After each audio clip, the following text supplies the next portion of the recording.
I got out of there, listening to all this, and I was just like,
Good morning. good morning. Good morning. Thanks for all this work. Really Yeah. exceptional. Oh, I thought you were being sarcastic and saying thanks for all of this work that we've handed off to you. No, I was talking about the budget amendment stuff. I'll say this obviously when we get into public session, but what these various lines show in terms of the savings is that our incumbent staff has had to work that much harder. So these savings are all on the backs of our current employees, and it really shows dedication to the city and getting us through this. And it does, and I think they're glad that we're finally filling the vacancies. We're about at the end. I have no doubt. I mean, I just watching Lorraine being one of the main ones. I mean, oh, absolutely. Ellen, Lorraine, you, Allison. Allison being, yeah, Allison has, what heck? Okay, so I've got something going on. Okay. You're getting dinged on. Yeah. I mean, just my math on this, by the way, is that we're going into reserves, and maybe I missed something, but $287,260. And honestly, it should be better than that, and I'll let Ellen Lorraine explain that. Actually, I thought $250,000 for a terrible period of time was not bad. So you'll be interested to know that given all the back and forth with the city and the Board of Public Works, I have never had to deal with a septic system before in my life. We had one when I was growing up, but I was a child, so what did I know? The inspection on the house in New Hampshire, what needs to be replaced? The septic tank. Oh, gosh. It's okay, it's on the cellar. But I'm like, so I'm madly trying to become smart about septic systems. And I want to thank the Board of Public Works, because having done their tour a couple of times and having the whole explanation of what went wrong last winter, as far as I can tell, a personal or an individual residential septic system works much the same way as the sewer plant. So I'm like, okay, I get this. I get these concepts. So, Charlie, do you want me to bring Josh and Morgan in as panelists, or do you want to wait to see if there's questions for them? If they need to add anything? I think you could bring them in there just in case they Well, want to, okay. if that's okay. I'll do That's fine. yeah, I'll and do a majority of Brett's it. here too. Yeah, And then that's fine too. Yeah. I lost Morgan. So when she comes back, I'll promote her. Okay.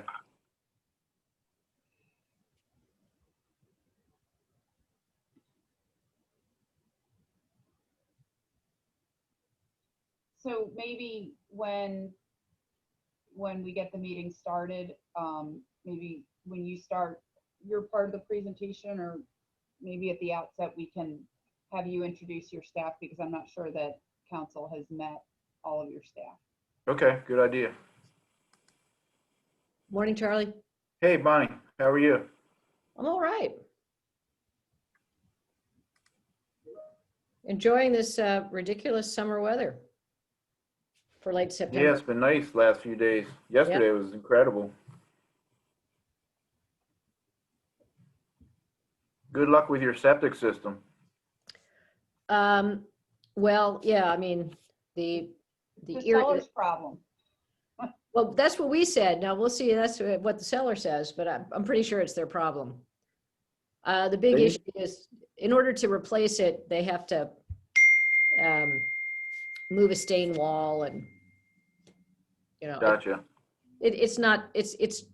I mean, I think since they're just pulling one out and putting one in, it's a lot easier than if there was a piping issue. So we'll see. Yeah. The good news is once they replace it, you're probably good for 20 to 25 years. I'll be dead. As long as you maintain it. Yep. You're not that old. 25 years? Yeah, I'll be dead. So you're not living till 100. I most certainly hope not.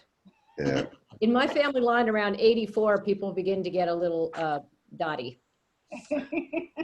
Now, I know what you're all thinking. Every single one of you is thinking, oh, yeah, well, it happened to you at 63. I was like, I didn't say it. Nobody said that. So. I know what you're all thinking. Josh will still be alive. Who will be? Josh. In 20 to 25 years, yeah. Yeah. I hope I am.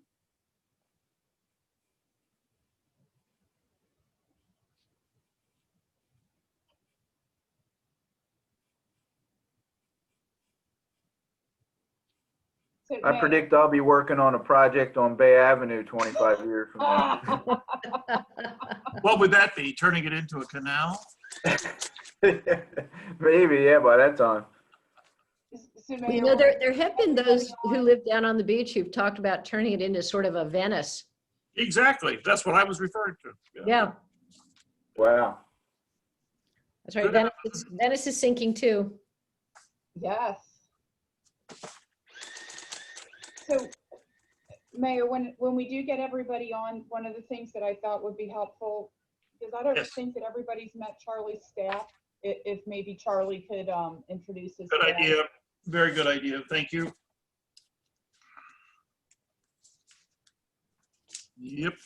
Good place to start. Anne Marie, will you allow me to share my screen when the time comes? If you ask nicely. Please.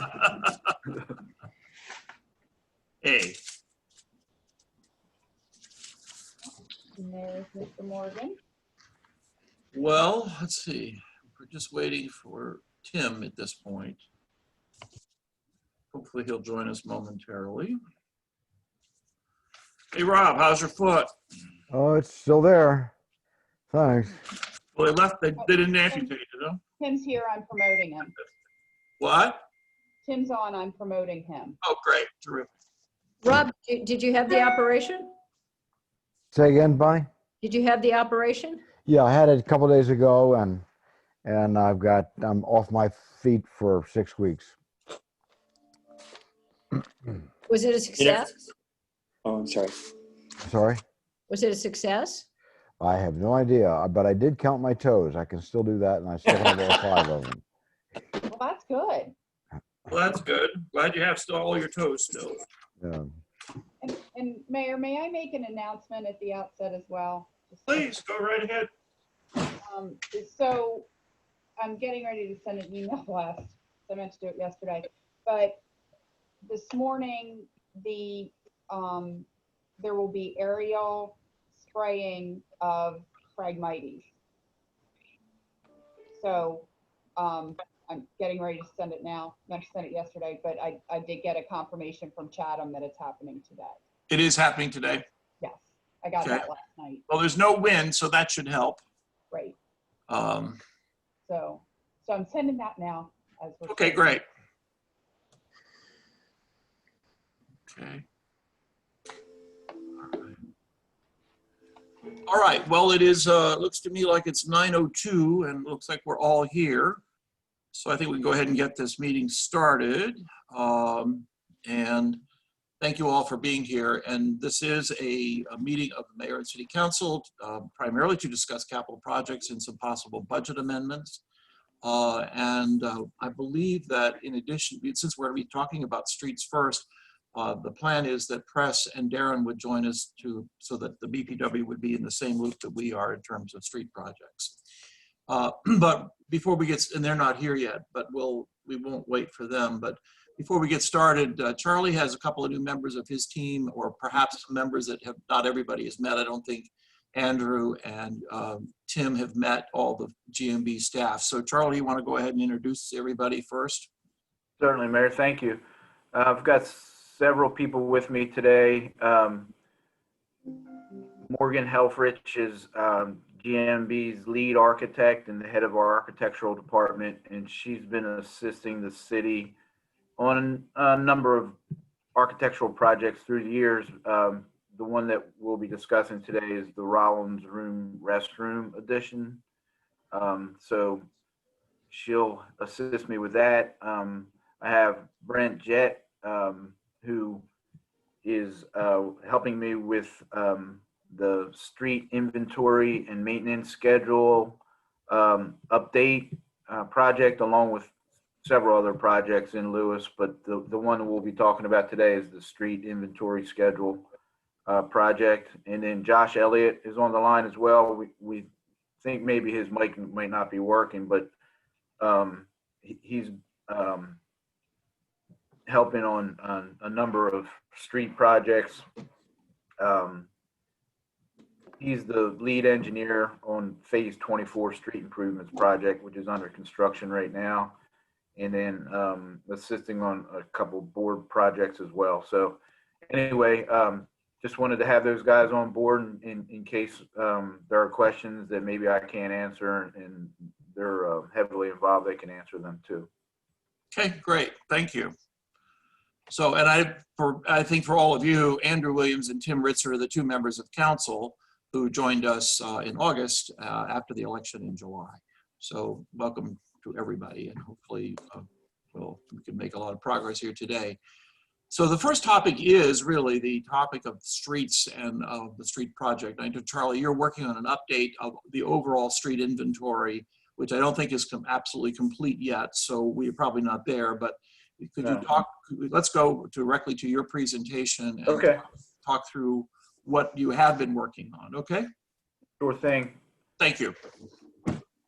You want to allow me to screen share, Anne Marie? It should be, you should be able to. Let me, oh, I'm sorry, got it.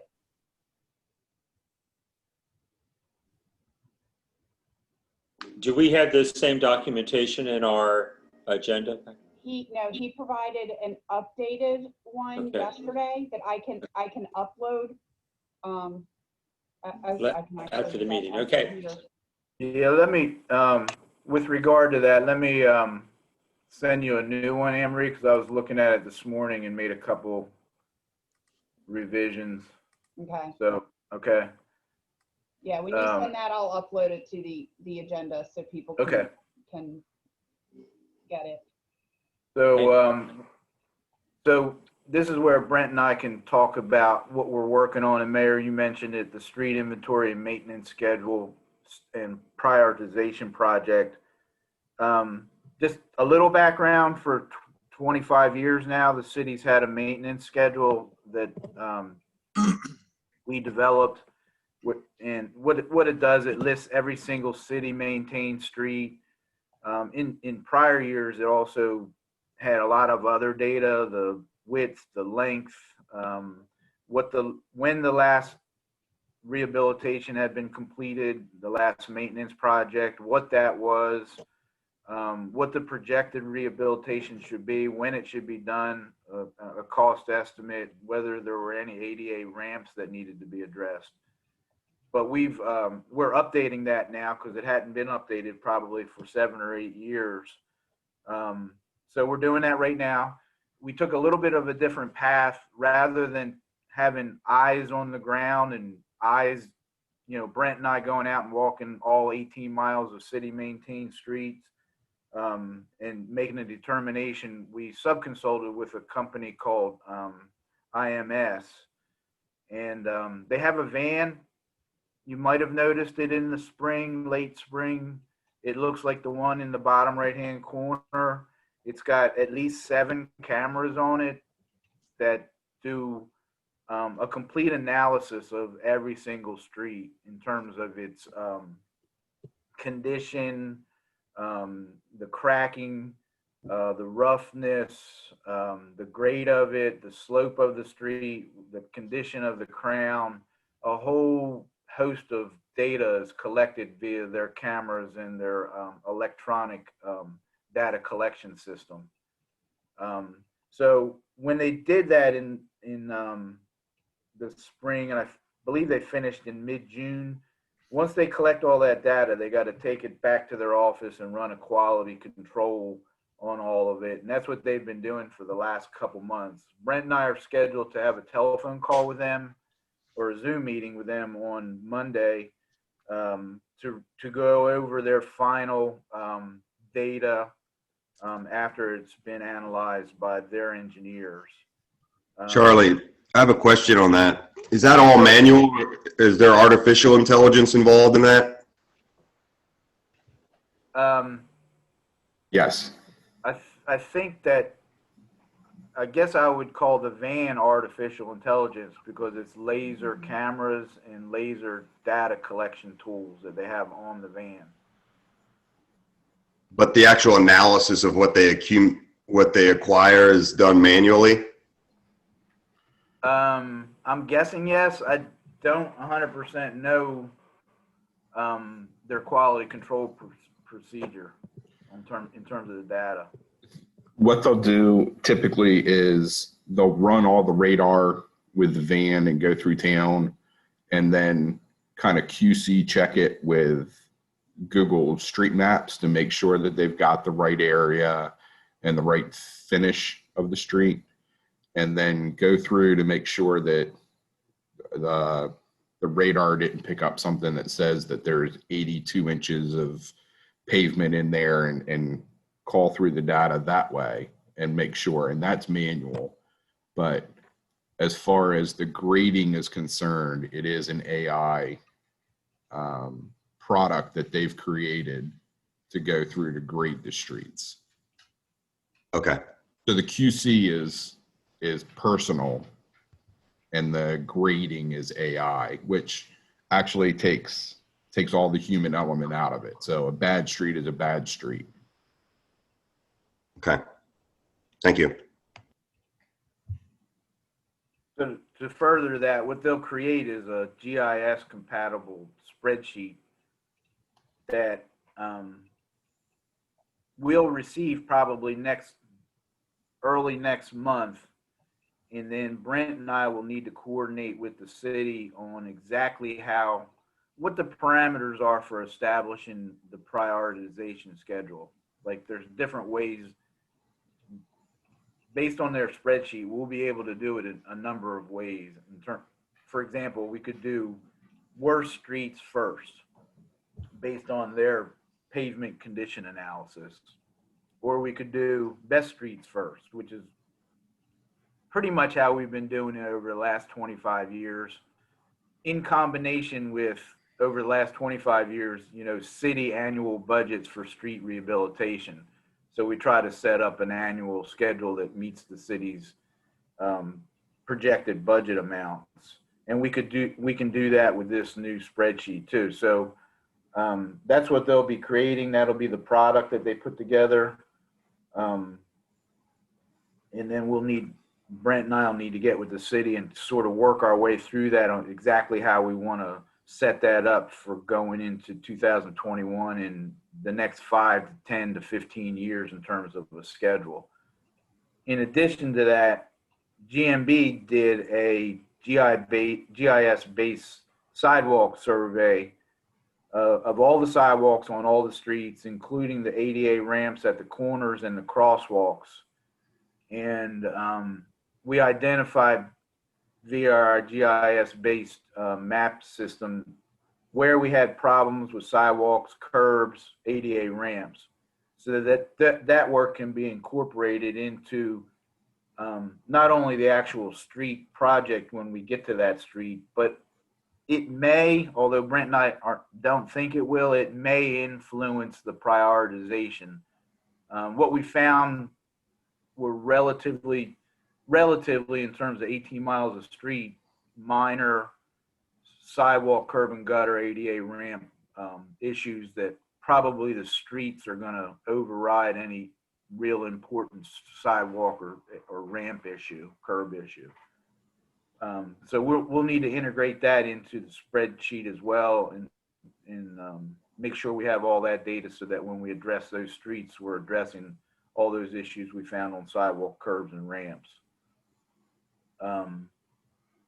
So I wanted to present this, and certainly we can answer any other questions you have, but I wanted to present this in that I'm going to be going over some of the streets in a couple minutes that we had been talking about with this committee based on the prior maintenance schedule. And I think that, what I want to say is I'm going to be going over some of those streets, but that may change based on the findings of this new study that we're doing and this new prioritization schedule that we're developing. But that said, I think it's really important, maybe especially for Andrew and Tim, but for everybody, just to acquaint ourselves again with the streets that we identified as really important before COVID and before we did this project, and just give everybody a sense of how we go through this process of deciding what the next street projects are. Okay. Can I just make a comment? Mm-hmm.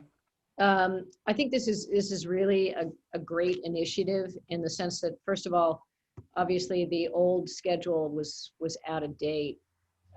So we're now going to be back up to speed. And I think it's really important that these major expenditures for street maintenance are now going to be based on a sort of a data set, an objective data set. And so we will take the sort of complaint-driven element out of making these decisions.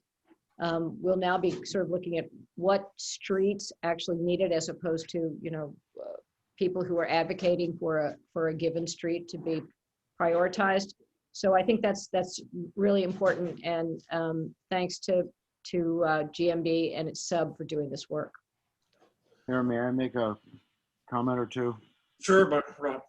Thanks. First of all, Bonnie, I think you deserve a lot of credit for getting this moved ahead. I know it's something you were focusing on for a long time.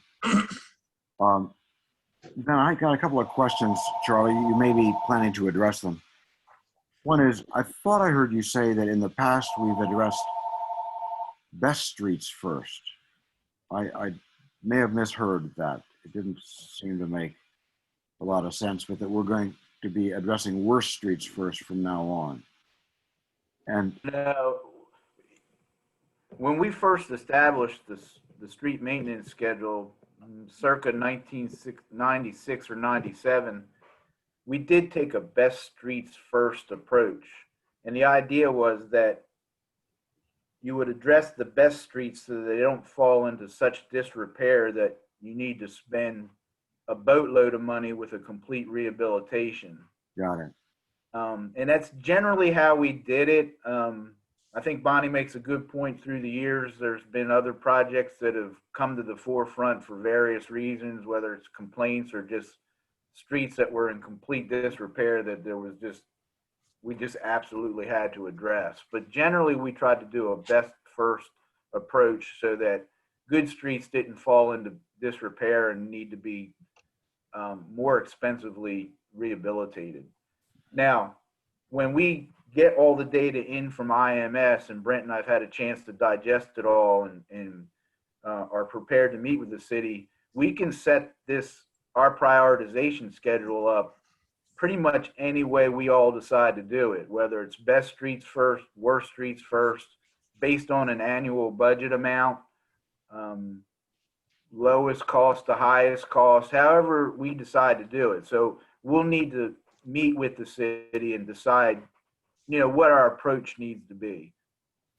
Then thank you, Charlie. That would be great. And then in deciding what's the worst street, you've mentioned a few of the factors that go into it. And it would be helpful to have an explication of that.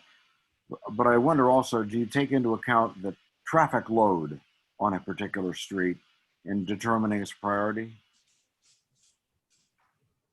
Yeah, maybe Brent can add to that, but I know what we'll be coming up with as part of this schedule or part of this analysis is a pavement condition index for every single street. So, and it's pretty detailed analysis. It's not like 1 through 10. It's 74.83 versus 72.96 or something for various streets.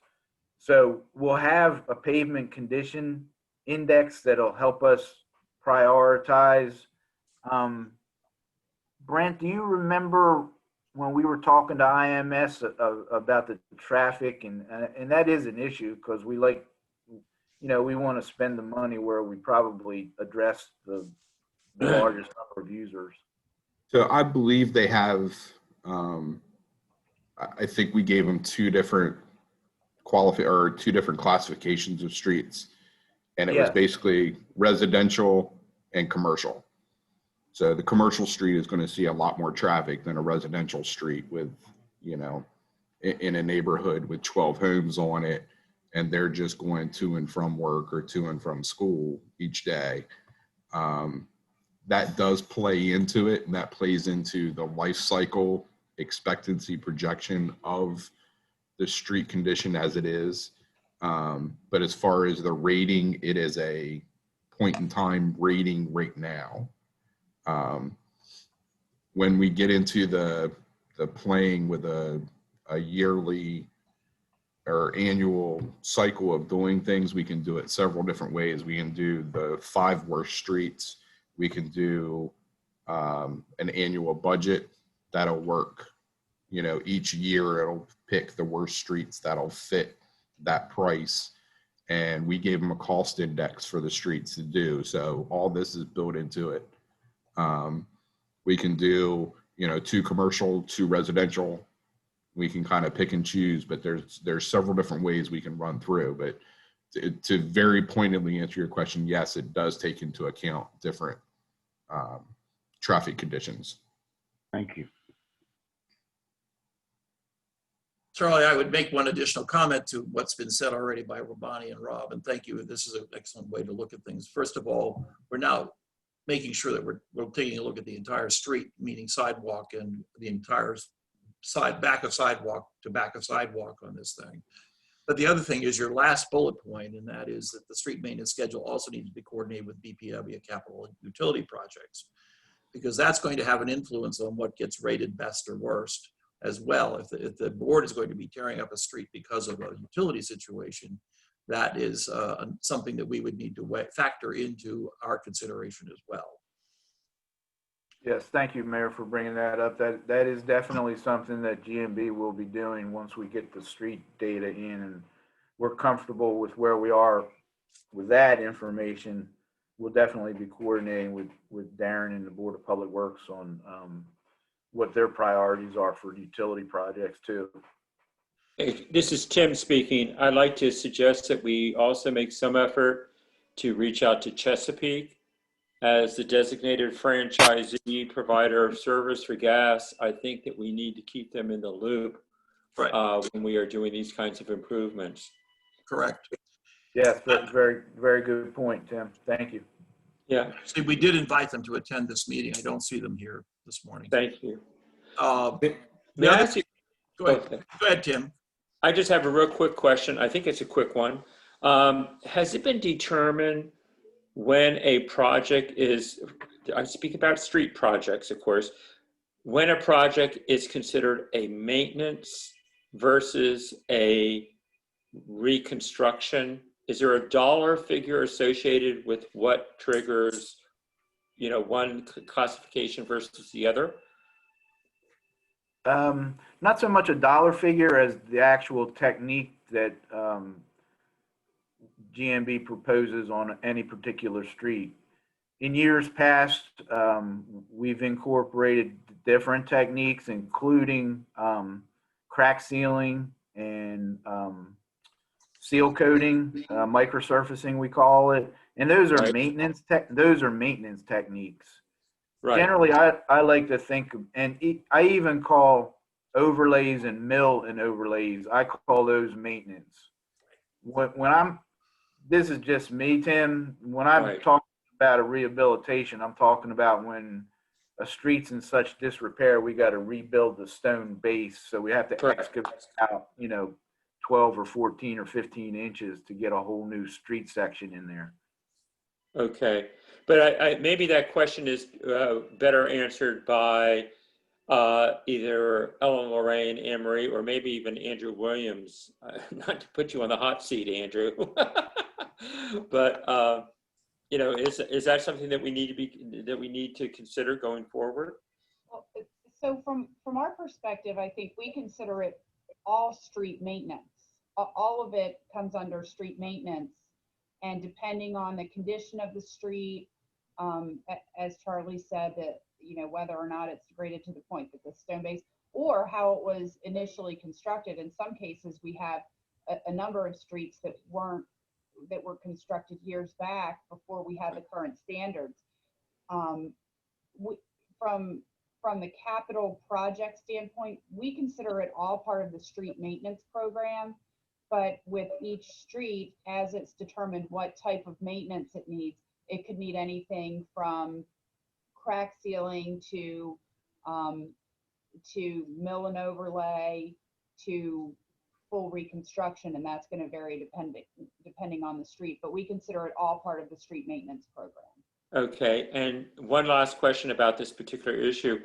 Does I have a general understanding that there is some participation from the state for some of our street projects, and what I'm wondering is that directed, are those funds available only for what I consider capital projects, the reconstruction type of project, or is that money available also for maintenance? It depends on which pots of money you're talking about. So all of the maintenance, what we consider maintenance in the capital budget, all of that is really capital. Because if it's, the smaller maintenance type things that we do with our staff doesn't even rise to that level. Sure. So it depends on which funding source we're talking about. With the municipal street aid, we can use it for any street related purpose. Some municipalities use that to pay for the electricity for street lights. We don't, but we do use it to pay the lease payments for our street sweeper, for example, because that is a street maintenance function or a piece of equipment that's used for street maintenance. So municipal street aid, we will use some for the capital, but some of the MSA money we will use for things like signs and small repairs. If it comes under the capital, so in terms of city funds, anything that comes out of the transfer tax fund is going to be a larger capital project. And with the community transportation fund, it needs to be more of a capital project. We have used CTF money for the crack sealing that we did on 4th Street. You know, again, the cost threshold really determines capital versus just an operational Right. maintenance. Exactly. And I guess that's and is that threshold determined by the state, or is that up to a local government to interpret? So typically, and this is actually one of the things that we've been working with our auditor on, typically you set a threshold at which something is capital. And for us, Okay. we have loosely set that at 10,000, but we don't have the firm policy in place. Okay, thank you very much. I just do want to Sure. say one more thing about CTF. With municipal street aid, we get an allocation every year. With community transportation funds, we go to the legislator, and the legislator will say, yes, I can give you money toward that, and no, I can't. So we don't just get kind of a blanket allocation. So the CTF is for project specific, is that correct? Exactly. Thank you, Anne Marie, for that explanation. Appreciate it. Yeah, the MSA money is formula based on number of miles of roads in the city. I see. Thank you. Yeah, one thing to add on the CTF thing for Andrew, and you may already know this, but for Andrew and Tim is, council adopted a policy years ago to prioritize its requests. So every year in the budget process, when we look at what's ahead, when, you know, Charlie shows up and tells us all the bad news, we look at what Charlie offers as well as other projects that would qualify for CTF funding, and we prioritize them. So we give the the legislators a clear idea of what's important. I mean, it's all important, but what's most important to the city itself. Right. Thank you. And that is somewhat their discretion as to how because they have a fixed amount of money that they allocate over their entire district. Absolutely, and it's not just governmental. I mean, there are private entities and individuals who also make requests of the legislators for these funds. Charlie, one more question. Will this inventory also provide the state maintained roads information as well? Or are we just doing city maintained roads? Just city. When we put together the GIS map with IMS, we just incorporated the city maintained streets. Okay. Good. I think that's important that everybody understand that we're only doing city streets. We're not going to be funneling this kind of information to DelDOT. Well, not only that, there are several HOA maintained roads in the city Right, that exactly. that are not part of this. Exactly. Where Rob is for sure at Cape Shores. So anyway, okay. Well, I think let's move on then, Charlie, to the actual project we've been talking about. Just one last thing on this. When Bonnie says that I'm bringing in the bad news, she's only joking. Yeah. Okay. Whatever you That's say. what we tell Charlie. So sort of where we left off, I'm going to run through a series of projects. I don't know that we want to get too deep down into the weeds about the details of the rehabilitations, but I wanted to give everybody a sense of what we were looking at before we started this new project where we're updating the schedule of prioritization for the streets. And I guess maybe another little history piece is that, and I've said this many times, the city has been really, really good about addressing streets and maintaining their streets.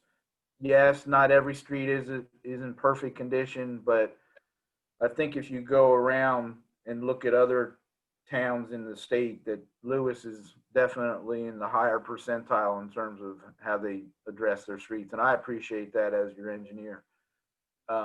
So what I'm going to be talking about are some streets that have kind of recycled through and need to be done again, but some streets that are left over from, the very beginning of the 25 years ago when we first started really addressing streets, and even further than that. But there are some streets that probably need to be addressed. And this is one, I call it the Monroe Railroad Adams Avenue corridor, which has taken on, more recently has taken on a more important status in the city, given the new library, the trailhead, the museum. It used to be that was sort of a quiet and quaint part of town, but it's really pretty busy now. So we're looking at doing these streets. We did a portion of Monroe Avenue when we did Madison 5 years ago, but there are sections of it that need to be redone. What we're looking at is,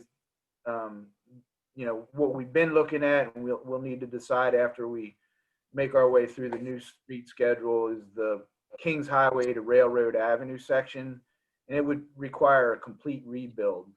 So Tim, this is a project where, we're actually going to excavate out what's there now and go down 12 or 15 inches to rebuild the entire street with aggregate base and surface asphalt, new curb and gutter, and sidewalks on both sides. May I ask a question about that, Charlie? Excuse me for jumping in here. Sure. Are we hung up, or do we have reasons to be concerned about the suggested or the anticipated improvement to the intersection of Monroe and King as it associates with White's Pond?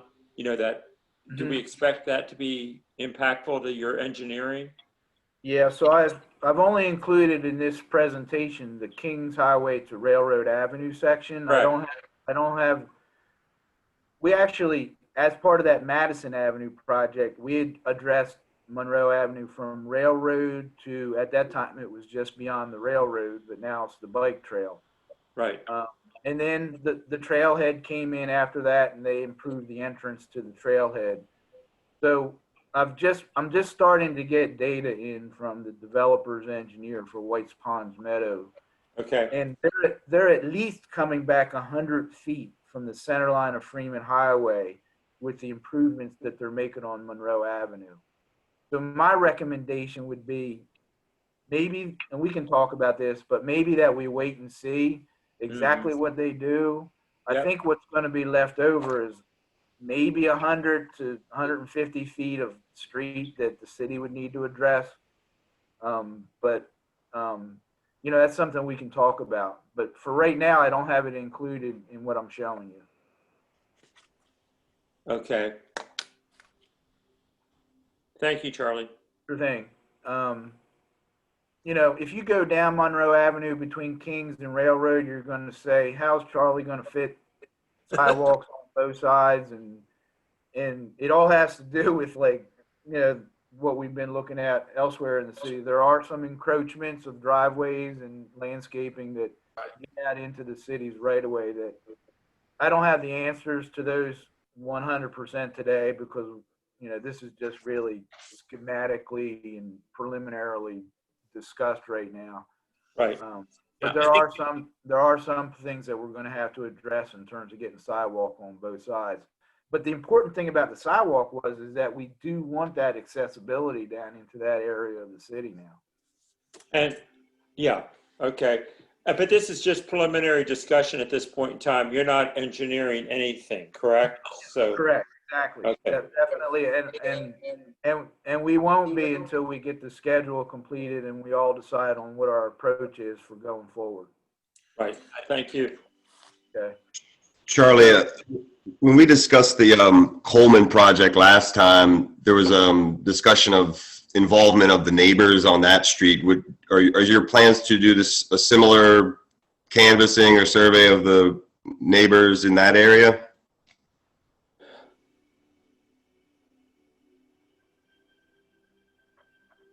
Charlie, did you get his question?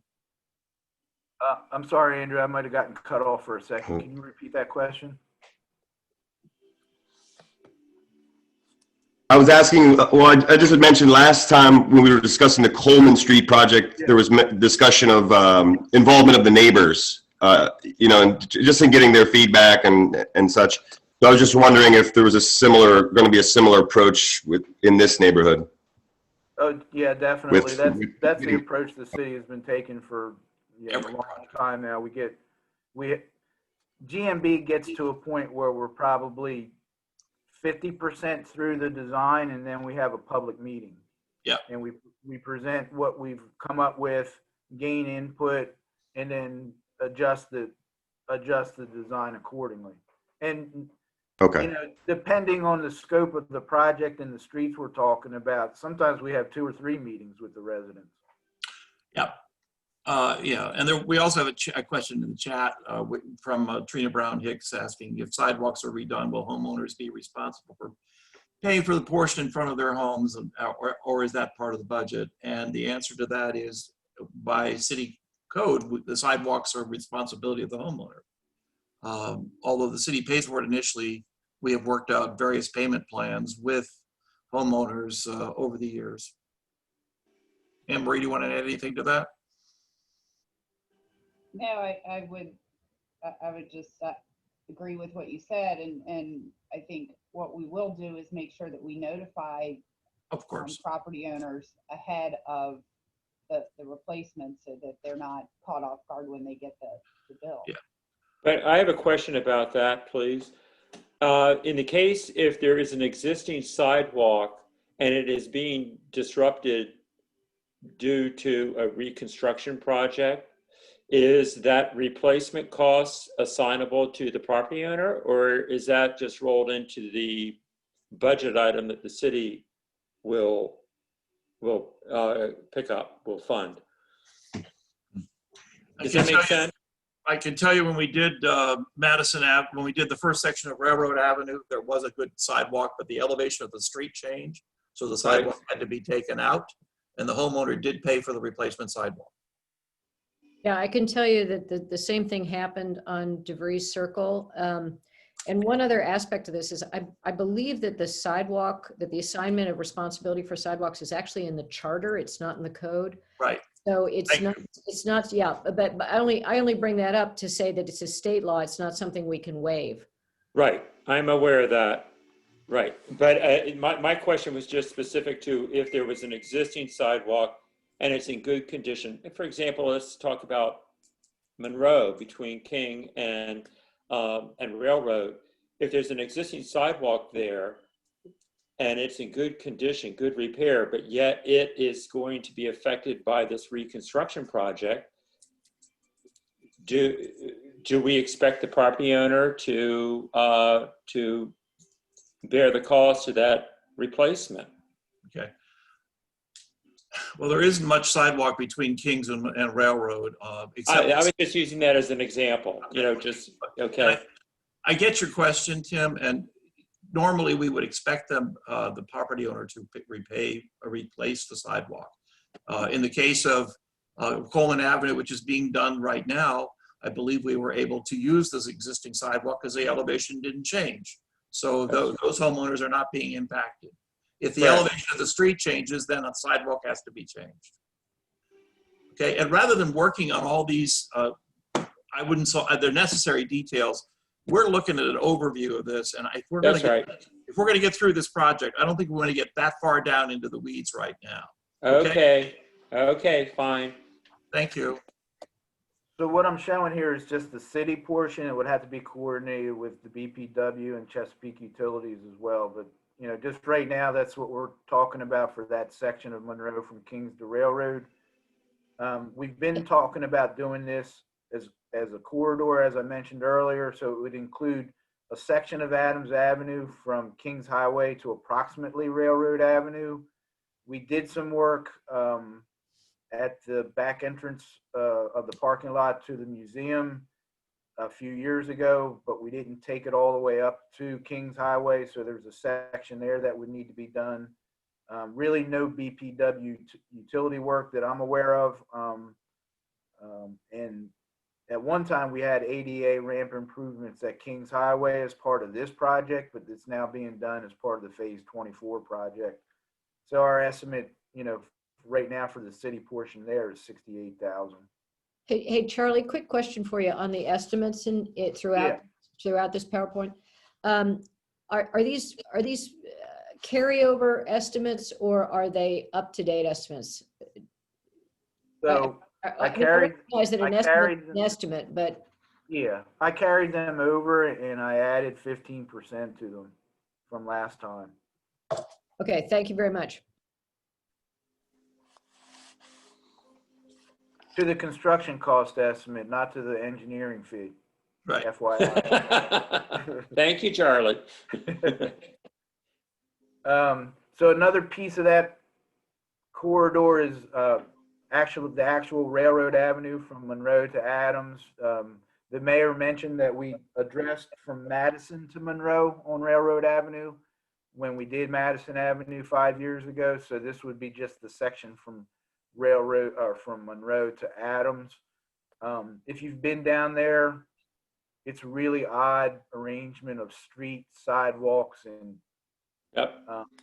and the curb is 8 inches. Years ago, when I first became the city's engineer, there was a lot of 8-inch curb and gutter around the city. And we made a determination then to reduce it to 6 because of a couple reasons. People were banging their doors into the 8-inch curb all the time. And the transition at driveways became very difficult in terms of ADA compliance. Right. Our standard is 6-inch curb and gutter. Occasionally we'll do 4. It depends on the storm runoff situation. Like when we did Madison Avenue, it's got 4-inch vertical curb.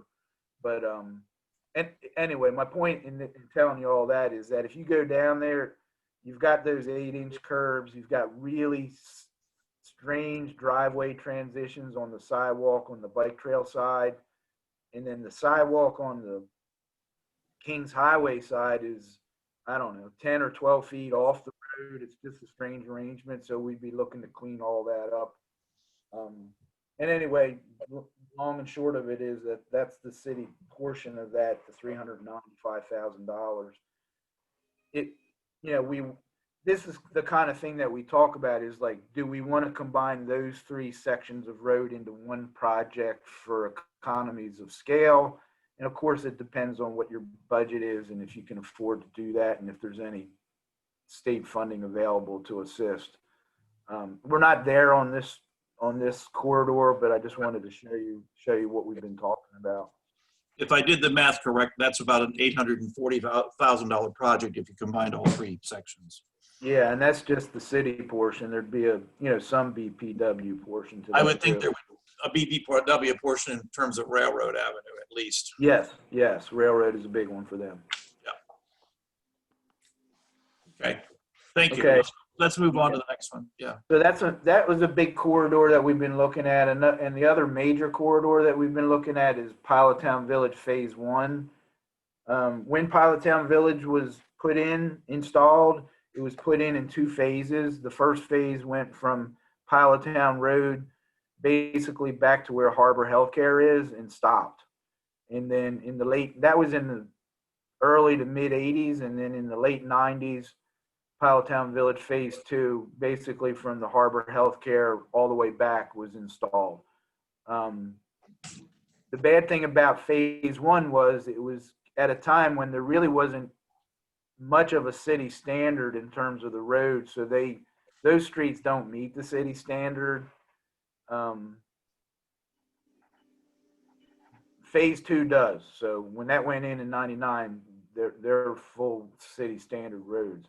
But my point in telling you all that is that the Phase 1 streets are deteriorating, and you probably know that if you've driven them. So we've been talking to doing a full rebuild of Ocean View Boulevard and all the cul-de-sac connecting streets, except Bluebird Court, which we addressed a number of years ago.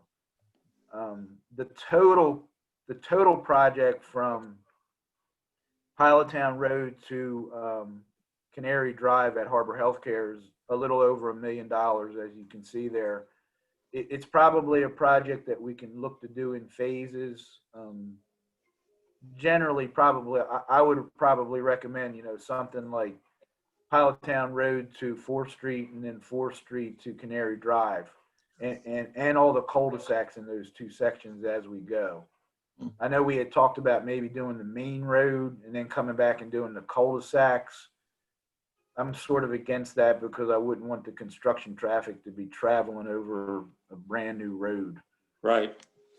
But anyway, it's a road, it's a corridor that probably needs to be addressed at some point. And that's, that's a project that we've been talking about doing, and all the information is right there for you to see in the cost estimate. And that probably would be, given the age of the development, would probably not involve BPW. Is that correct or not?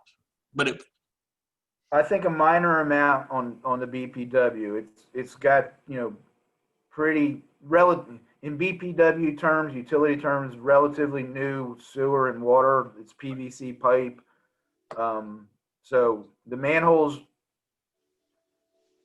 just the tops of them might need to be addressed, and because some problems we've had in the past, but not a whole lot there. okay. Do we have adequate stormwater facilities in that community? Yeah. There are. Mm-hmm. Okay.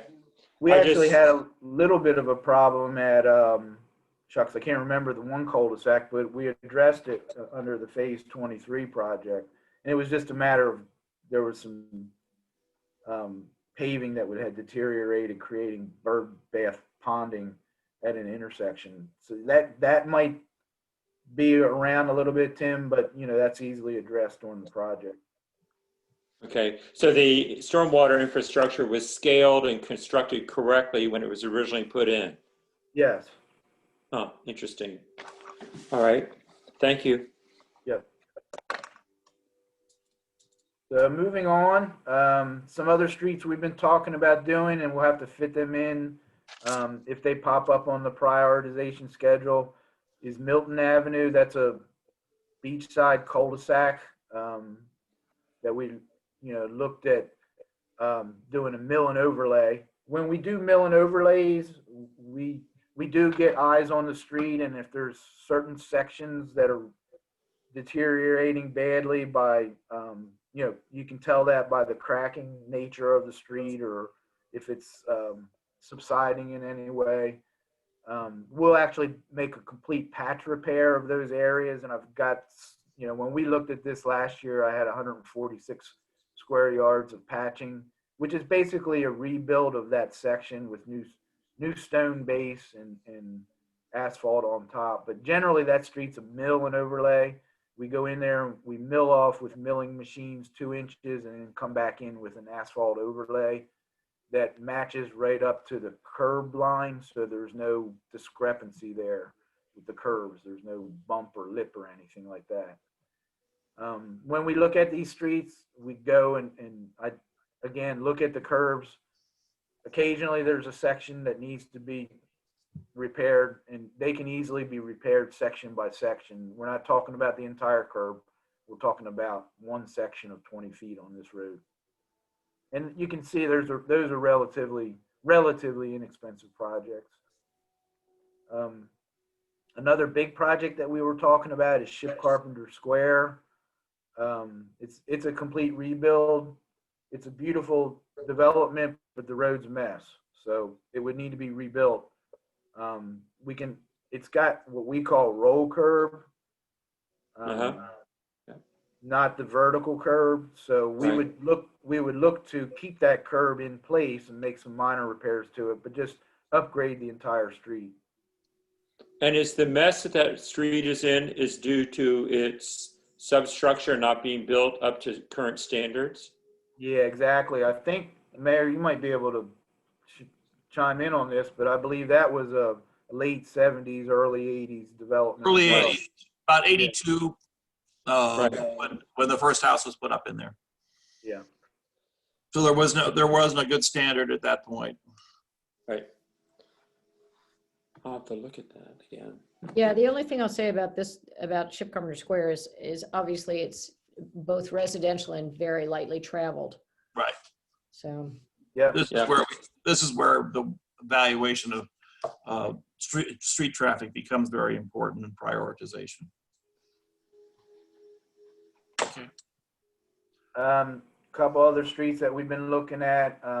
We had identified this as phase 26. Street improvements, what we're doing now is phase 24. We had identified these streets. They're all on the beach side as mill and overlays. Illinois, Houston, Milton, and Rehoboth avenues, and those are all on the beach side. Camden Avenue would be what we call recycle and overlay. It's a cost-effective technique that we've used on some lightly traveled, relatively lightly traveled roads where we actually grind and recycle the existing asphalt and use it as the new stone base. So you're recycling what's there and strengthening the road at the same time, and then overlay asphalt on top of it. So it's a little bit more expensive than a mill and overlay, but it's a nice way to reuse what's there and provide a little bit more structural strength to the road by just recycling and overlaying what's there. Shirley, it looks like phase 26 would need to be looked at in terms of the discussion that went on the other night at Board of Public Works concerning the replacement of the water line, because. Oh yeah, they all fall into that. Yeah. Yeah. For sure. Okay. Phase 27, we had identified as Harborview Road, recycle and overlay. Again, we would be looking to use what's there, recycle it as a new base and increase the structural integrity of the road, and then overlay it with new asphalt, at least 2 inches. And that would be from Pilot Town Road all the way to the back of Harborview. So those are all the streets, Mayor, and Great. I don't know. Thank you. Yeah, stop right there, and then any questions or however you want to go with the rest of the discussion. Are there any other questions about streets right now? I think getting your report that you're anticipating next week and looking at it along the lines of this, what you've got presently prioritized, and weighing those two things out is going to be pretty critical in figuring out whether any of these fall off the list or get changed in terms of priority. Certainly, yeah, and I don't recommend any decision making until we get that report done. Exactly. And go through it with council. Okay. And obviously, Mayor? yes. At the staff level, we had discussed and put a hold on October 21st to do a follow-up capital projects meeting.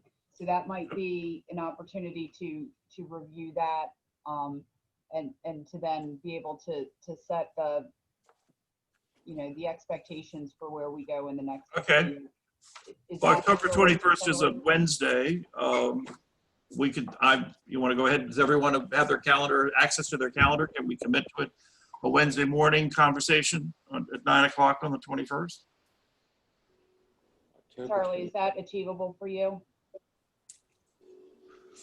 In the morning? We Yeah, do it at just- 9, yeah. Does Yeah, that give that's- you time that's to fine, yep. review? That works, yep. Okay.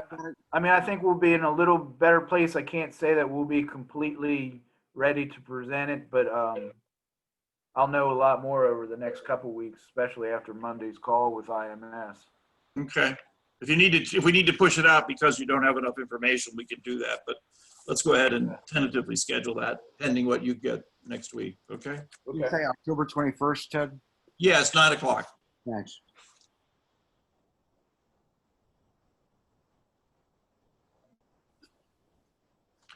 The one thing about, your comment about Chesapeake and Monroe, Monroe already has natural gas because that's the access they use to get to BB. So natural gas is already in Monroe. Okay, my mistake, excuse me. Yep.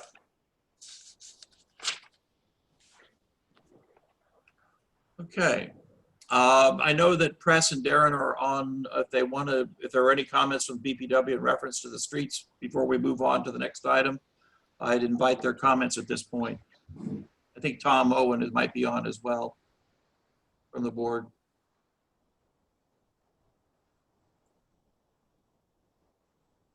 I just unmuted both Darren and Press, so if they Okay. have anything. Okay, good. Thank you. I have no comments, Mayor. Thank you, Press. Darren?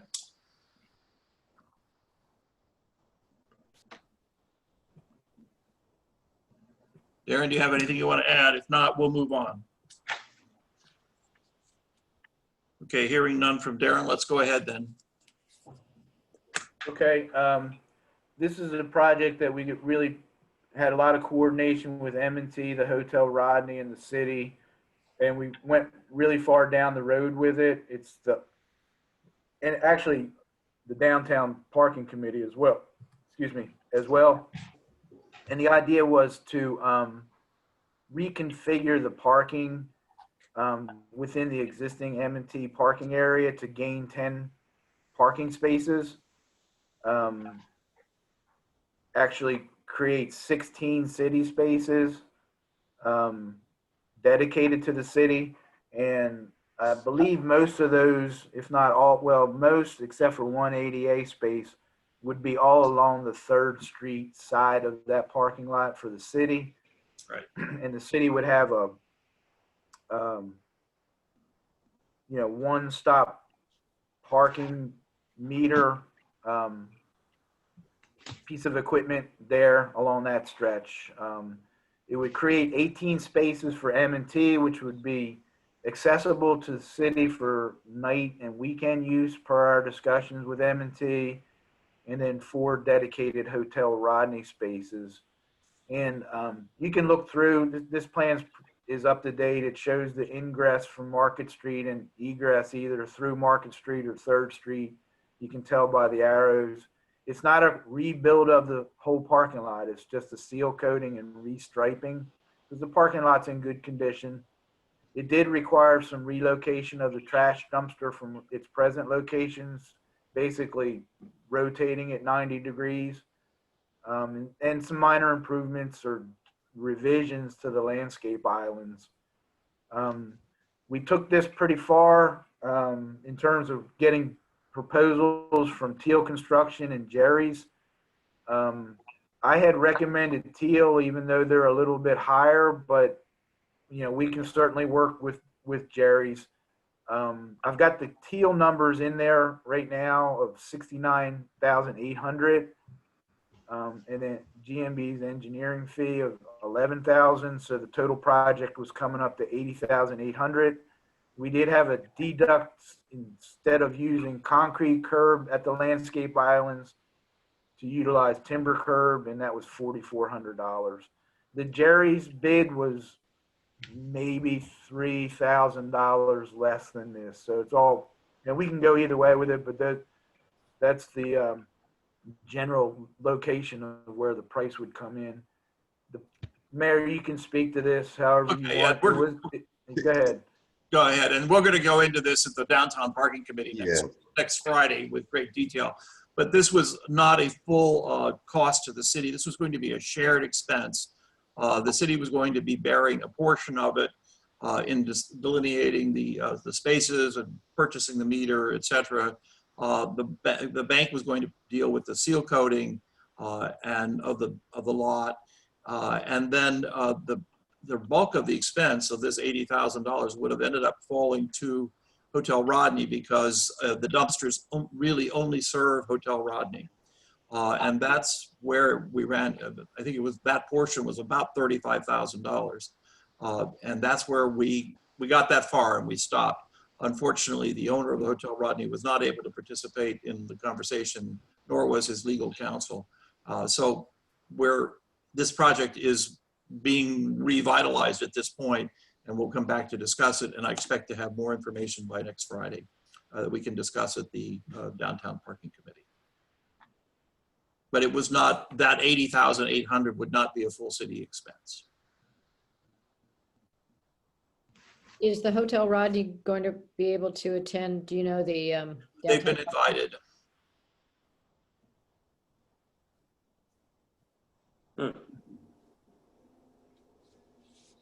And this, just in full disclosure, this reconfiguration that was discussed and agreed to by the bank would have been for a 2-year agreement as a trial basis. So it did not have, you know, a great legs to it. It was, they wanted to see how it worked. And what they offered us was a 2-year contract. Charlie, I have a question for you. What is the total number of spaces that are presently available in the current configuration of that parking lot? It would gain 10, right? That's what. Yeah, Yes, I think it's 28, yeah. What's that number at the bottom, 38? So it's the sum of 16, 18, 4 plus 10? Yes. Yes, Okay, thank you. I can do that math. yep.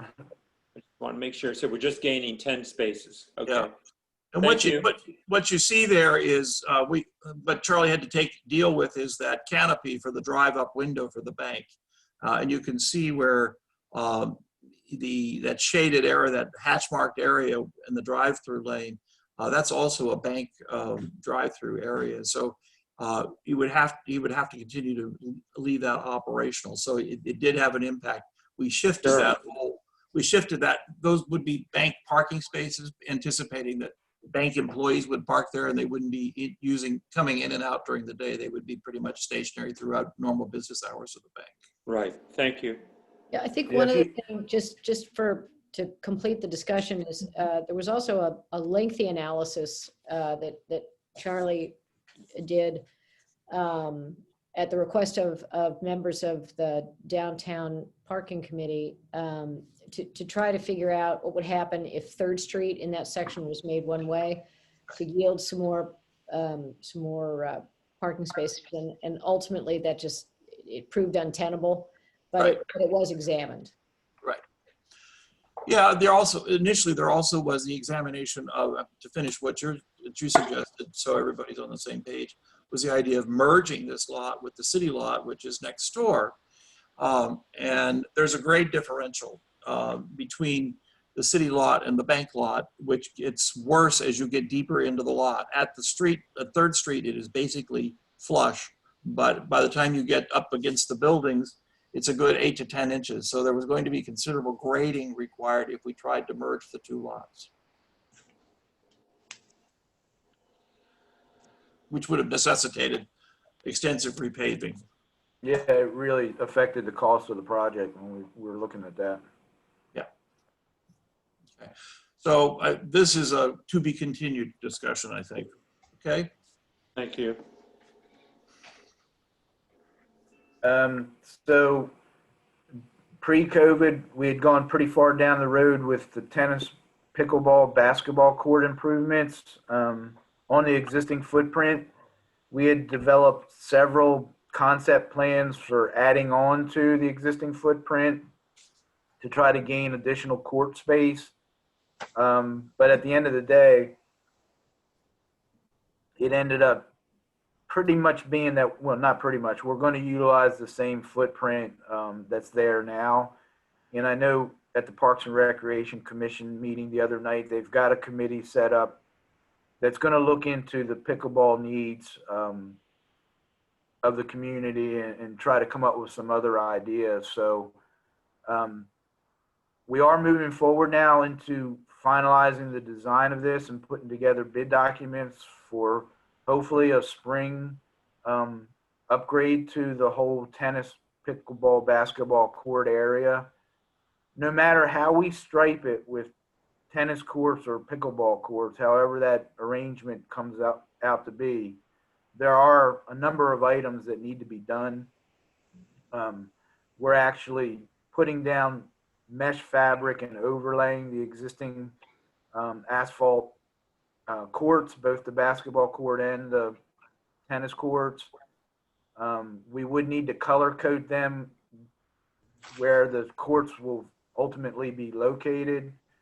We are replacing the entire new fence because it's just in bad shape. During the course of our schematic work, it was agreed that we put wind screening on the north and west sides, basically the canal side where the prevalent winds come from. There may be some internal separation fencing, but that would depend on the final striping arrangement. And we talked about the east side basketball goal to be actually the backboard and to be replaced. We could reuse the existing hoop. Anyway, that whole project cost estimate was $160,000, including engineering fees through construction. The city has a $73,000 $73,500 50-50 matching grant in place with the state of Delaware. So that would cover $147,000 of that 160. And I know they were looking into, the city was looking into some other funding. I don't know the complete status of that. I don't think anything's been procured. It was There's nothing pretty else much, been secured at this point. yeah. So anyway, we'll be finalizing the design over the next month or 6 weeks and getting it out to bid so we can get pricing from contractors to make those upgrades. When we talked with Parks and Recreation the other night, we're gonna determine where the pickleball courts and tennis court stripings will be. None of that will be on the basketball court, I don't think. So the basketball court will remain as is, and all the tennis and pickleball courts would be in the area where they are now, but just probably striped differently. From a budget perspective, just so you're aware, we've got $73,500 budgeted in the transfer tax fund for this, and then we have the grant money as well. So obviously that does not reach the entire 160. So after, we're probably gonna look at doing another budget amendment in January before we start in earnest on the next fiscal year budget. So, you know, by then we may have the bids in and can make whatever the adjustment is in this based on the actual bid information. Okay. Good. So we'll keep you up to speed on that project. Thank you.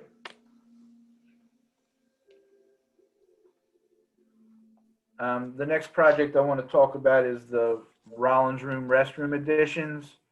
Yeah. Originally and I have Morgan on the line to help me with this because she's architecting and designing the project. You know, we're looking at, no matter how we go, we're looking at adding 2 bathrooms. When we were looking at the interior renovation option, which would all be inside the existing Rollins room, we were basically taking what is now the storage area and reworking it to become 2 side-by-side unisex bathrooms. In that case, one was ADA compliant, one was not going to be. And then we actually added 83 square feet of new storage area. If you look closely at the highlighted area on the plan at the bottom, you can see all of that. And Marie, is it possible to blow that up at all so that it could be more readable? That's a Charlie question. It's your screen. Okay, Charlie, maybe you can. Zooming in. Thank you. Great. Is that better? That's very helpful. Thank you. Great use of technology, Charlie. Impressive. Yeah, beginner's luck on that one. A+. Thank you. Thank you. Yeah, so can you see my cursor? Yes. Yeah. Okay, so this is the area where when we're talking about interior anyway, this is the area where we put the new bathrooms. This would be the larger ADA compliant one, and this would be the smaller one, both unisex. And then we would because the city needs storage for that room, we added, just a plain closet right here of 83 square feet, which this whole thing would sort of make it a little bit different from the way people come in right now. You enter through this door, then you go through this door, and then Right. you sort of enter into a wide open space. But in this arrangement, you have to go through this 5-foot wide opening to get into the space.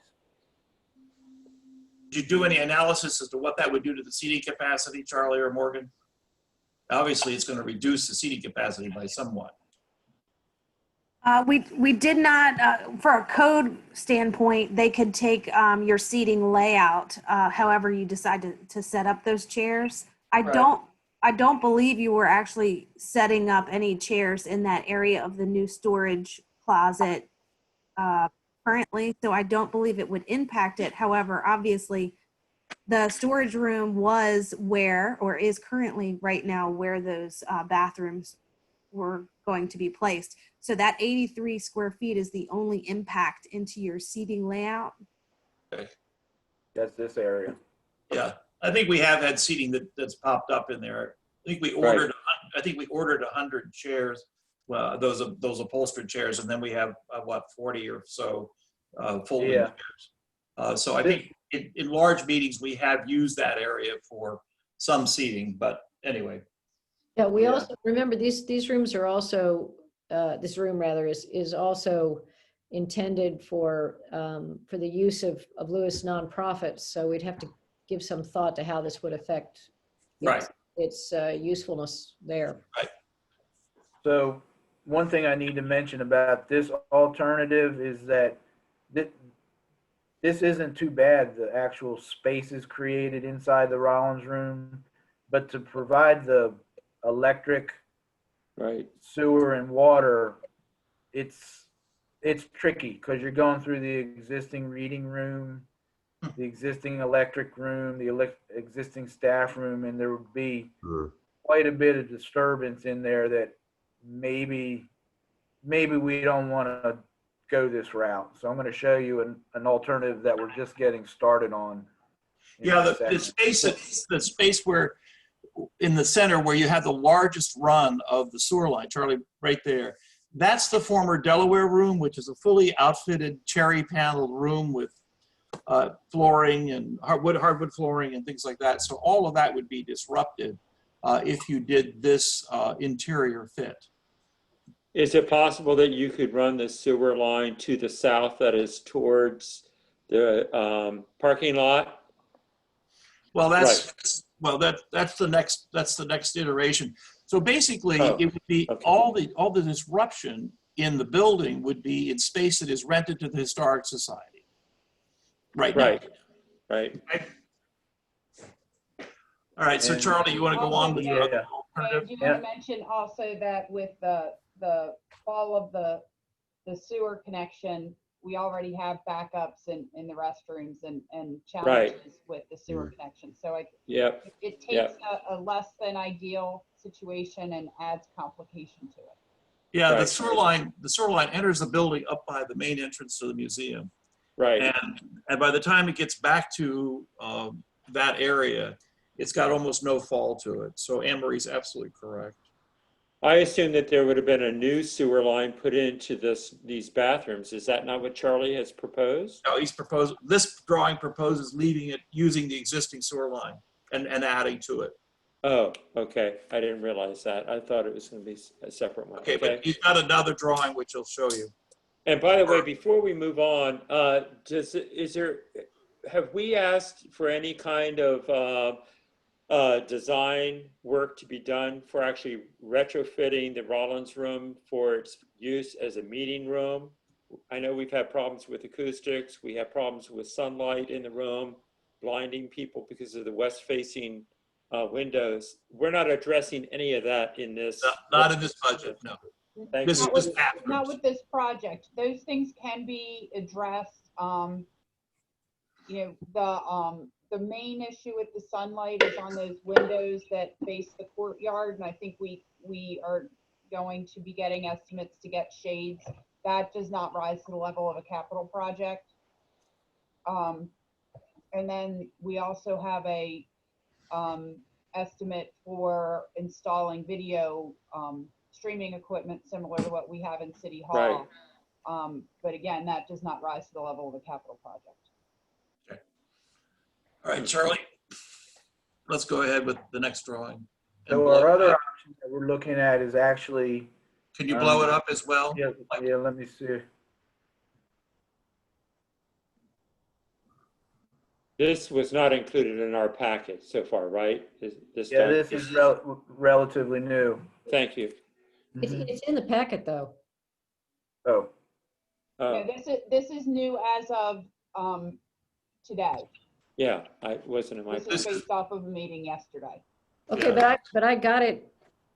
It's, unless I'm Like misunderstanding 8:30. it in mine. Anyway, it doesn't matter. Okay, go ahead, please. so whereas with the other alternative, the other option, we were looking at putting everything inside the existing Right. Rollins room, we're now talking about providing an addition to the outside, which has many advantages. Yeah. Not the least of which is that we would be able to easily get our water, sewer, and electric outside of the building, so we wouldn't be going through any of those existing rooms and you know, demolishing and tearing and having to rebuild inside the museum rooms. Right. In this case, we're looking at both of the bathrooms being ADA compliant. There'd be a new door. So here's the door that you come into, go this way and get into the room. There'd be a new door punched into the existing exterior wall that leads into a corridor, and then there'd be two bathrooms off the corridor. The really added extra to this is that we have a door shown going to the outside here, which make these bathrooms available to concert goers in the summertime. Right. And anybody else that's using, you know, the back of the museum property for whatever function. We'd have to rework the sidewalk around it, but it kind of added itself nicely to creating a more inviting entrance area to the whole Rollins room as well. So we've sort of shown that preliminarily right here as well. We have not developed an estimate for this. As Anne Marie mentioned, we're just getting into it. But I think this is going to be a better approach for a lot of reasons, not the least of which is getting into the existing building with all that plumbing and electric work. And it'd be possible to actually, these bathrooms could be left open, for example, during the day, secure the door into the building itself so you can't go from that little hallway into the building, correct?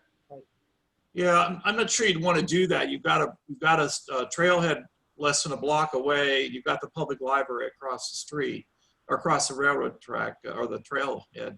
But what certainly would be certainly great for the concert series and things, and any events that it was an outdoor event in the park.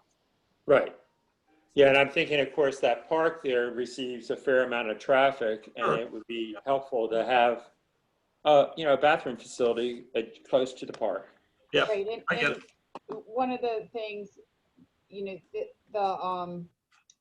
the door that would come out from the building into that little hallway, we would be able to lock so that at That's times correct. when the meeting room and the building are closed, we can close it and lock it, but still have it available for, again, like things like the concert series. Right, exactly. Right. And one of the, I mean, obviously one of the big things that all this solves is the difficulties back and forth with LHS about access to the bathrooms on the other end via their entrance. I think we could also, I mean, this is a mighty small rendering, but this might also give us a way to cover the entrance coming into the meeting room, which we don't have now, which would be a vast improvement. Charlie, I assume we'd lose parking spaces here. Do you know how many? Wouldn't lose any parking spaces. Yeah, Bonnie. no parking Oh, great. spaces. Terrific. That's all a fire lane there, and we're still the parking lot is wide enough without, it widens out there, so we're okay. Yeah, so when you come in, here's the parking space, and then this Yeah. is not a parking space, so, you know, this is sort of where everybody drives, and then you got this, Right.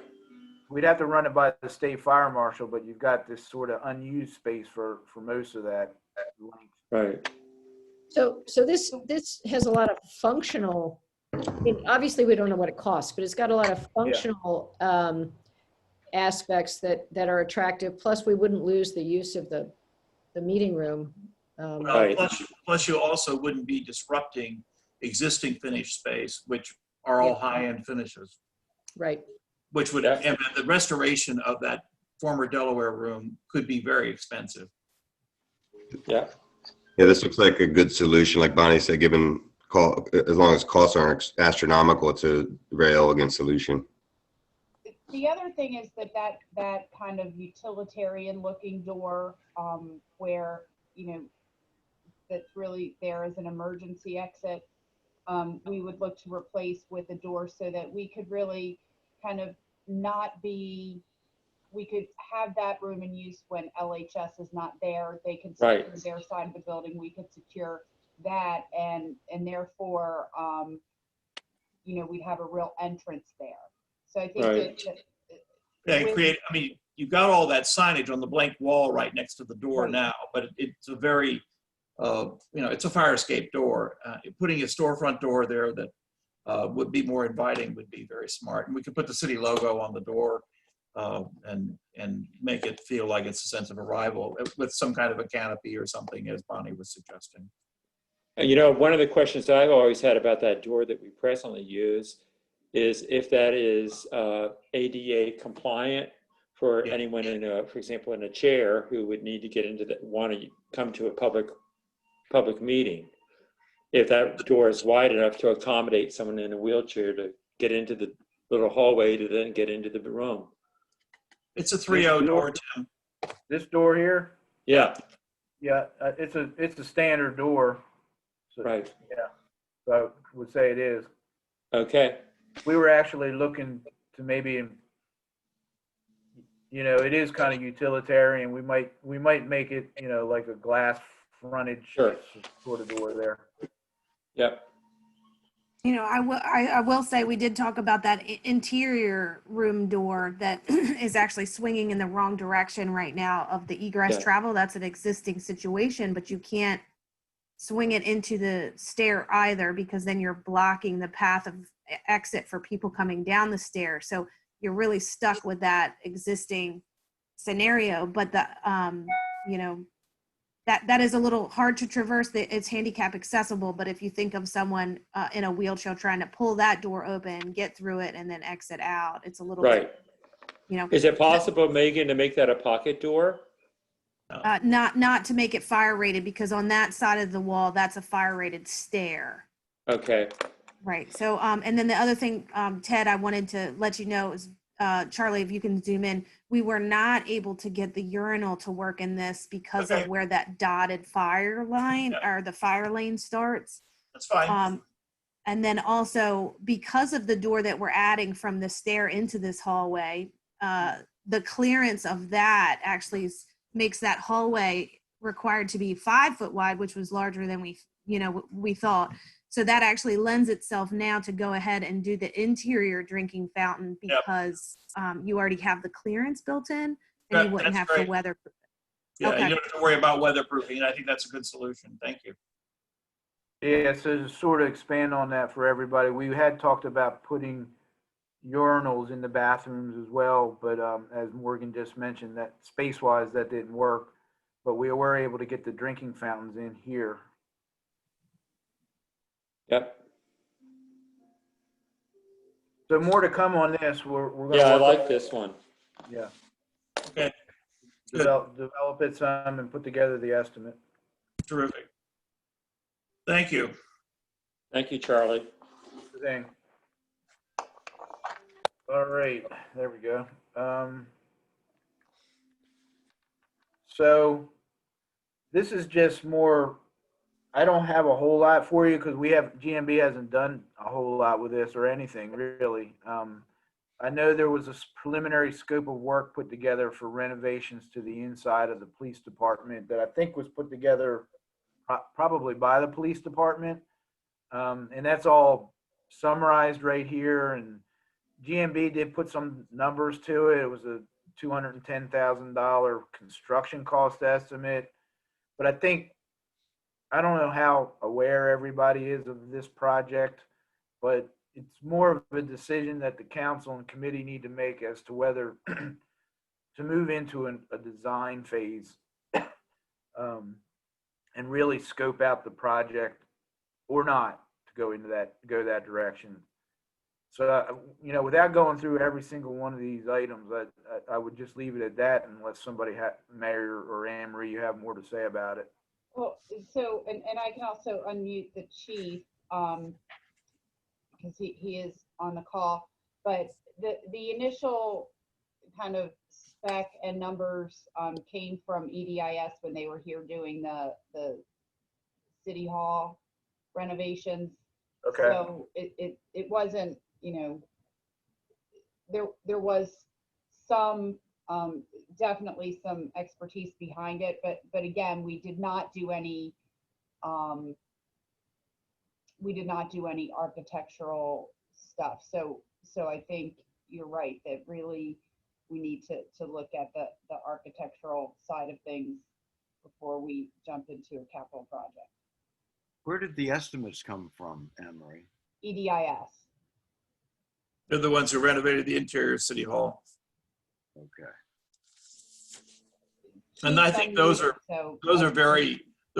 not fleshed out estimates. I think those are back of a pad of paper estimates, right, Anne Marie? Yeah, they were very general estimates without any major specifics, but based on the chief and Leon walking through and talking about kind of what the desires are for certain areas of the building.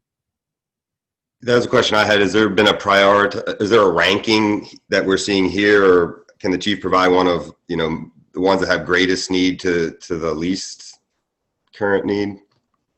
Chief, you're unmuted, so. Can you hear me? Yep. I would say the officer room and break room. Restroom, don't forget the restroom. Yeah, where's the restrooms? I thought they were part of that, but.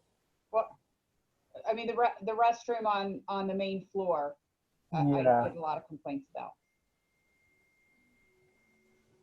Yeah, I don't even see that in the estimate. I thought it was part of the break room because it's right there. Perhaps not. It might be down at the bottom, Chief. I'm not sure. Yeah, it looks like it is. Yep, Yeah. Sergeant's office, yep. Yeah, I mean, obviously, to do the main level first would be preferable, followed probably by the basement and locker rooms. So first. Okay, first. Yeah, they're very preliminary, as everybody's mentioned. We did walk around and talk about it, and he developed some numbers based on that. But yeah, I think I would say first floor, followed by the basement.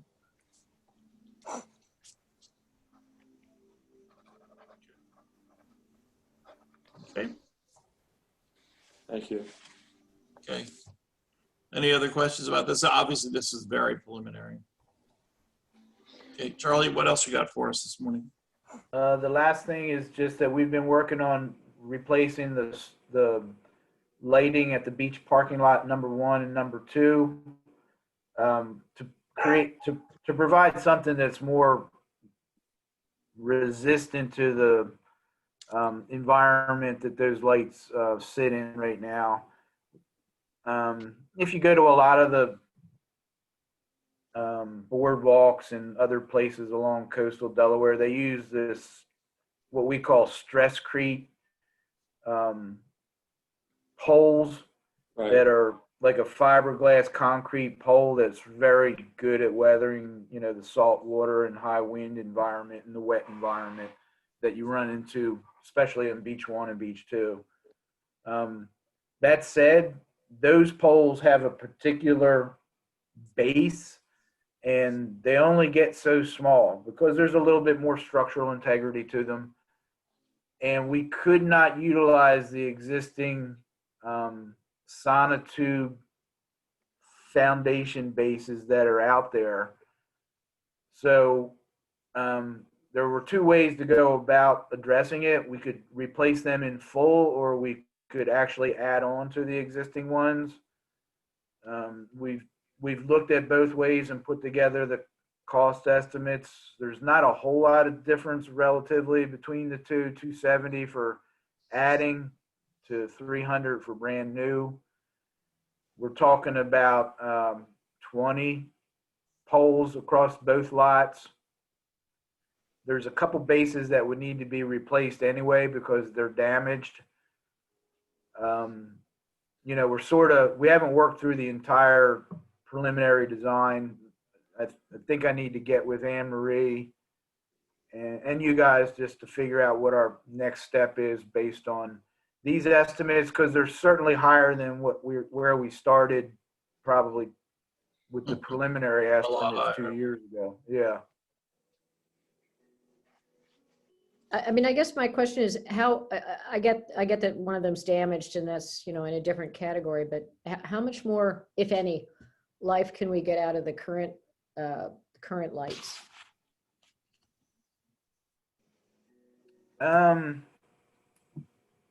I would say they're probably approaching the end of their life. But I would say you probably have a few years left at least, but they're metal poles. They're not in great shape. And then there's one that's down that we still haven't replaced because we've, well, because we've been looking at this. Now for the, as it relates to the budget document you received, what we did, this was budgeted at 90,000 in the MSA budget. We have reduced that to 30,000 to accommodate the engineering fees, which, as you can see in Charlie's estimate, was 27.5. So we could even reduce that further to the 27.5.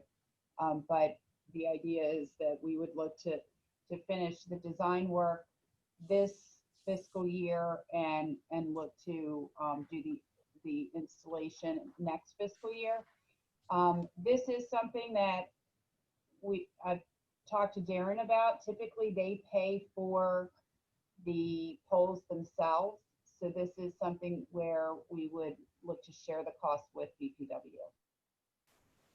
I have a question. Charlie, do we have any reason to believe that the electric wiring that serves these poles will need to be replaced as well? No. That's all underground there, is it not? Yeah. Yes. Okay, and that's in conduit? Yes. It's pulled through And conduit? we would look to, as that wire comes up the existing poles, we'd look to reuse that wiring. If we go to new poles, we would have some work right at the, Right. relocating it and getting it up into the new foundation posts. Right.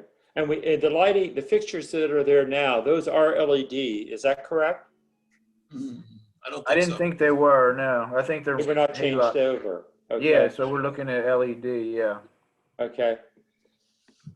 Charlie, in terms of fixtures, did you look at night sky issues with the fixtures you're recommending? We did, yeah, we did, and we would be designing these to be downward facing. Are we looking at something more like what the library has used on their parking lot? Or was used over on the trailhead? Those are rectangular or square heads that are strictly downlit. Yeah. I don't know, I'd have to look into that, Mayor, I'm sorry. That would be a nice thing to look into, I think, something for us to consider.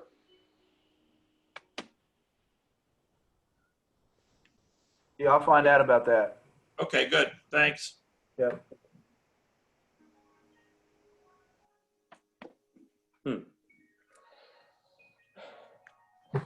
All right. That's everything I have. Yeah, Okay, that's great. it. Any other questions for Charlie before we move on? There is a question in chat. Okay, I didn't see that. Thanks, Rob. Oh, that's the question we addressed earlier from Yeah, Trina. That was addressed earlier in the presentation. Yeah, we're good. I don't know, Rob, how many drugs are still going through your body? Only asking. That's amazing. Yeah, it is. That's terrific. Yeah. Okay. Thanks, Charlie. Thanks a you. lot, Charlie. Yep, you're welcome. Thank Yeah, you. thank you. So we have plenty of other things on this agenda here this morning to cover, so. So my question is anybody up for a 5-minute recess? Yeah. We could do that. Sorry, I had coffee, I've been drinking water. Okay, so we'll take a 5-minute recess. It is now 10:36. How about if we come back at, we'll give it 9 minutes, come back at 10:45. Perfect. Thank you.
Hi, Eric.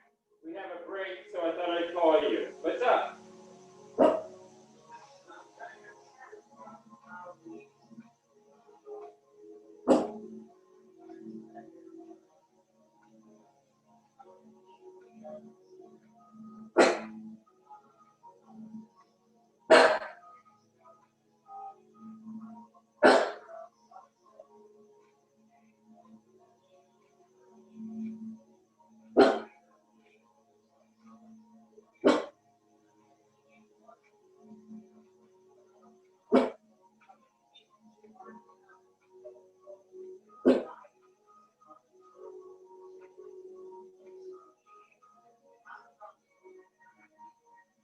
Eric, let me stop you right there. First of all, I hear what you're saying. I understand what you're saying. I understand your concern. What I can tell you is I have not been advised of any mosquito spraying. The state has sent me notifications. I doubt if it is mosquito spraying, but it might be. You know, there's always a breakdown in the system. A chance the system's not going to communicate, but I kind of doubt it. I just learned this morning in this meeting that I'm in that there is spraying of the Phragmites going on. I was under the impression that it was actually starting today with no notice to the community. So I'm very, very concerned about that. But nonetheless, that is an aerial spraying of the Phragmites, which are those tall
So the helicopter spraying for Phragmites is flying over now, if you're hearing it.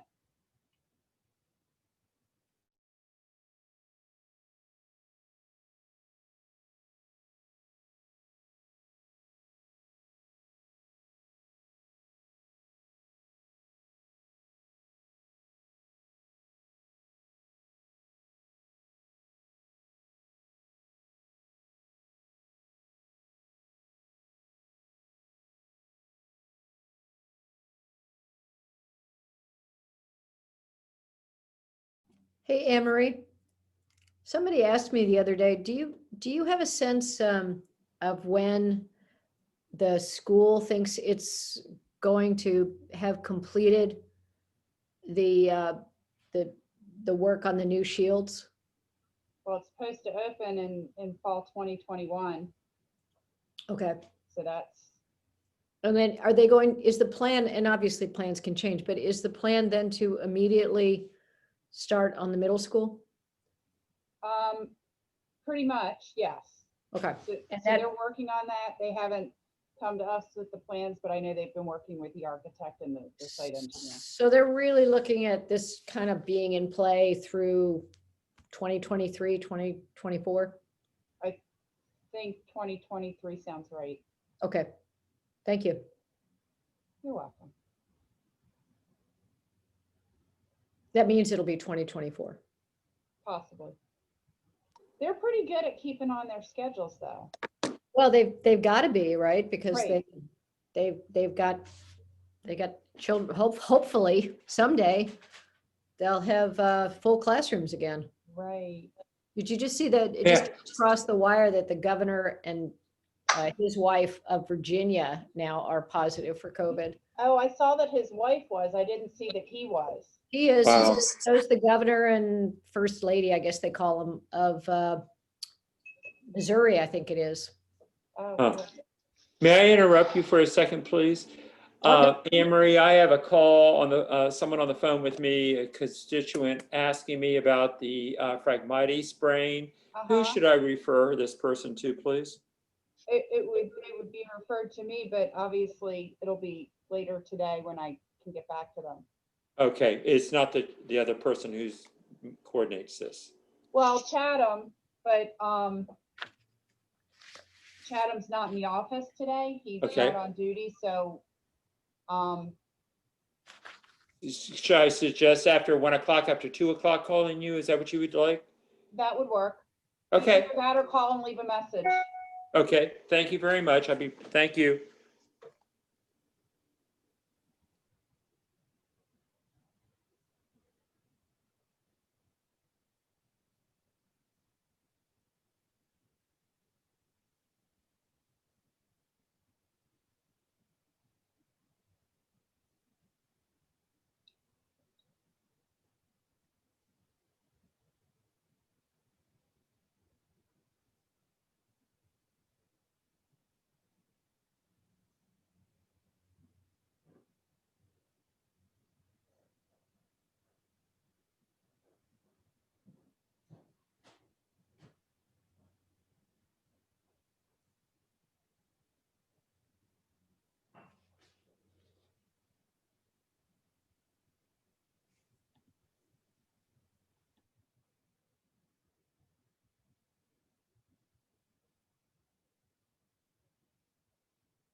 I'm back.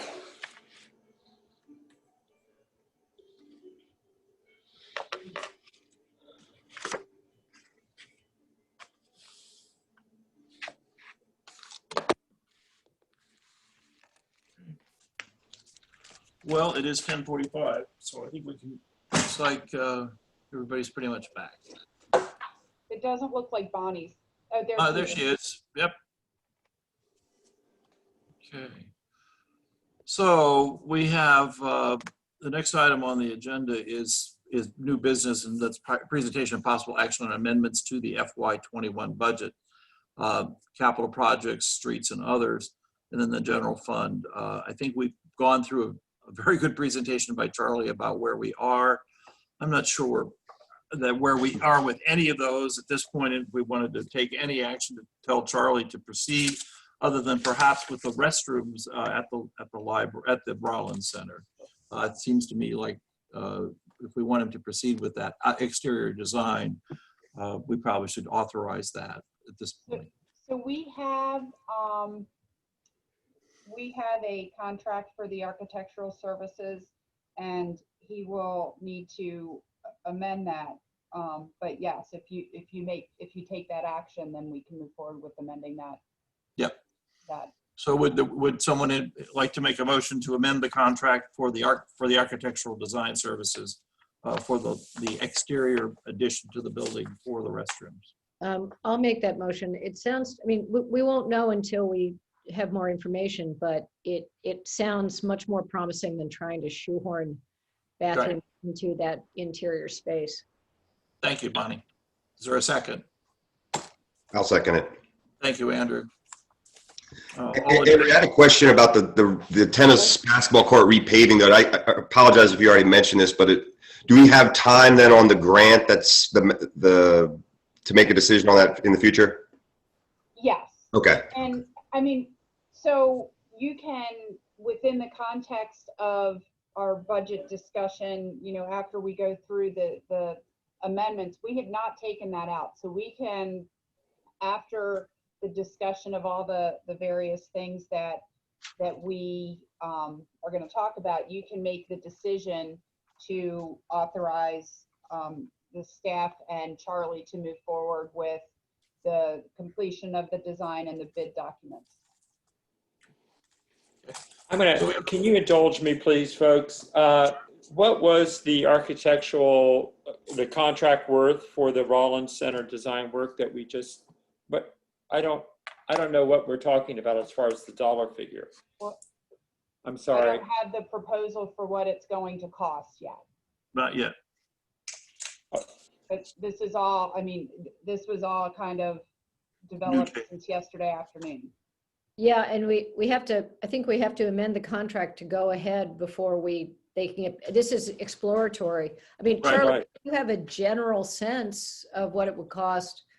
I guess I see this as, you know, we got to figure this part out before we know which way to go on this. Right. What I did not know, Bonnie, was that there was already a contract lettered for the architectural piece. That's the part where I'm a little confused about, and I apologize if I'm slowing you up. I think our fee, Anne Marie, for the original design interior of the Rollins room was around $7,700. That sounds So about right. we I don't would have be it in front of me, but Thank you. it was under that. 10,000. Okay. Okay, Thank you, Charlie.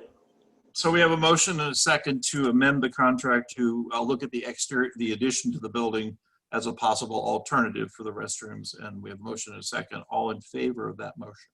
Aye. Aye. Aye. Rob, did we hear from you? You did. Okay, great. So motion carries. Thank you very much. Okay, we can move on then. Anne Marie, do you want to go ahead and go over the budget information or Ellen Lorraine? We'll turn that over to Ellen Lorraine. Yeah, well, I'll tee it up and then turn it over to Ellen Lorraine. She's really put a lot of the time into it and really knows the numbers like the back of her hand. But, you know, as you know, we've been kind of monitoring, tracking, and reporting where we are in terms of revenue each month in comparison to where we were the same time last year. We did go through in detail and look at all of the revenue lines, and we have provided adjustments on, you know, where things are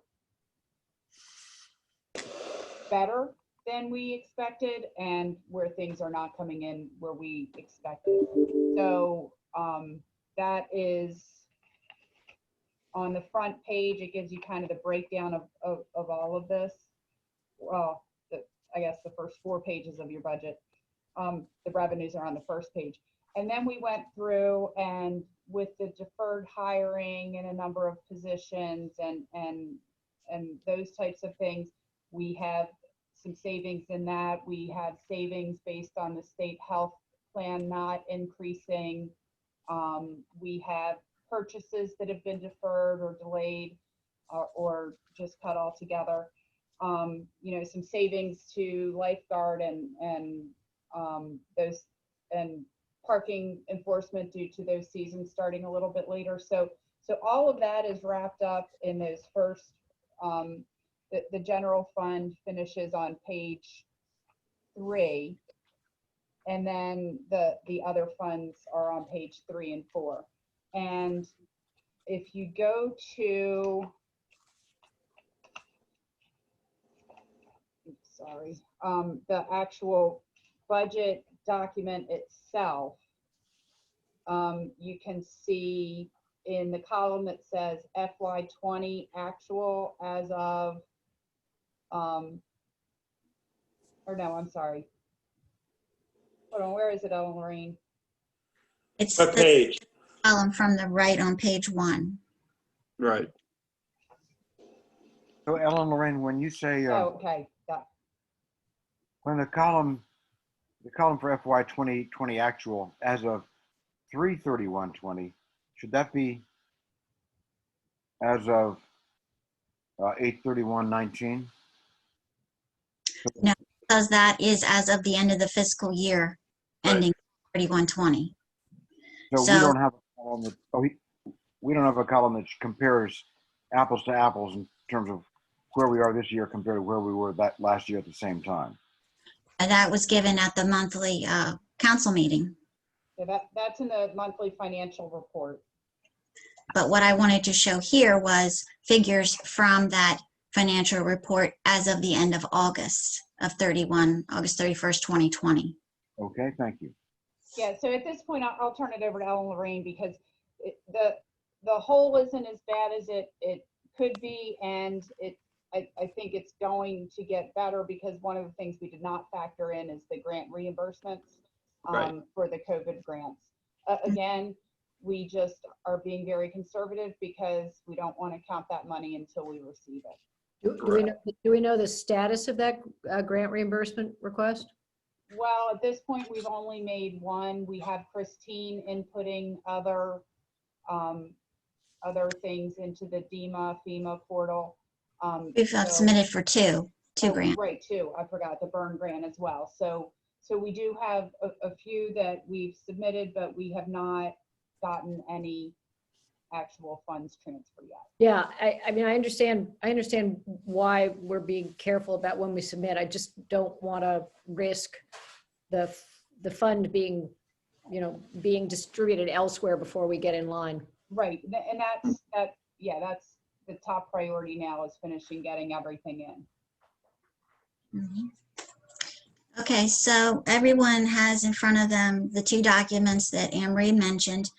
I took the budget that was approved at the end of, that we approved in March for fiscal year 2021, added where we are at the end of August, and that's in second column from the right, starting on page 1 and going through page 28 for all of the city's funds.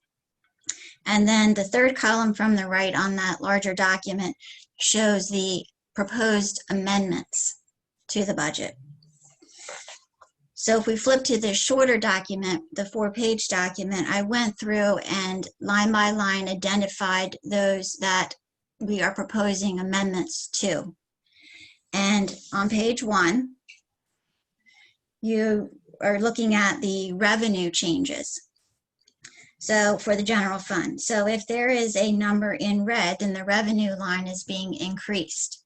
If the number is in black, the revenue is being decreased. And I can go through these line by line if that's preferred. I'd appreciate that. So at the beginning, you're going to see our tax levy is being increased by $35,000. And that's because we do not budget for quarterly supplementals. And at the end of August, we've received 35,000 additional in quarterly supplemental taxes, which is causing that increase. And what causes that, Ellen Lorraine? Quarterly supplemental tax assessments.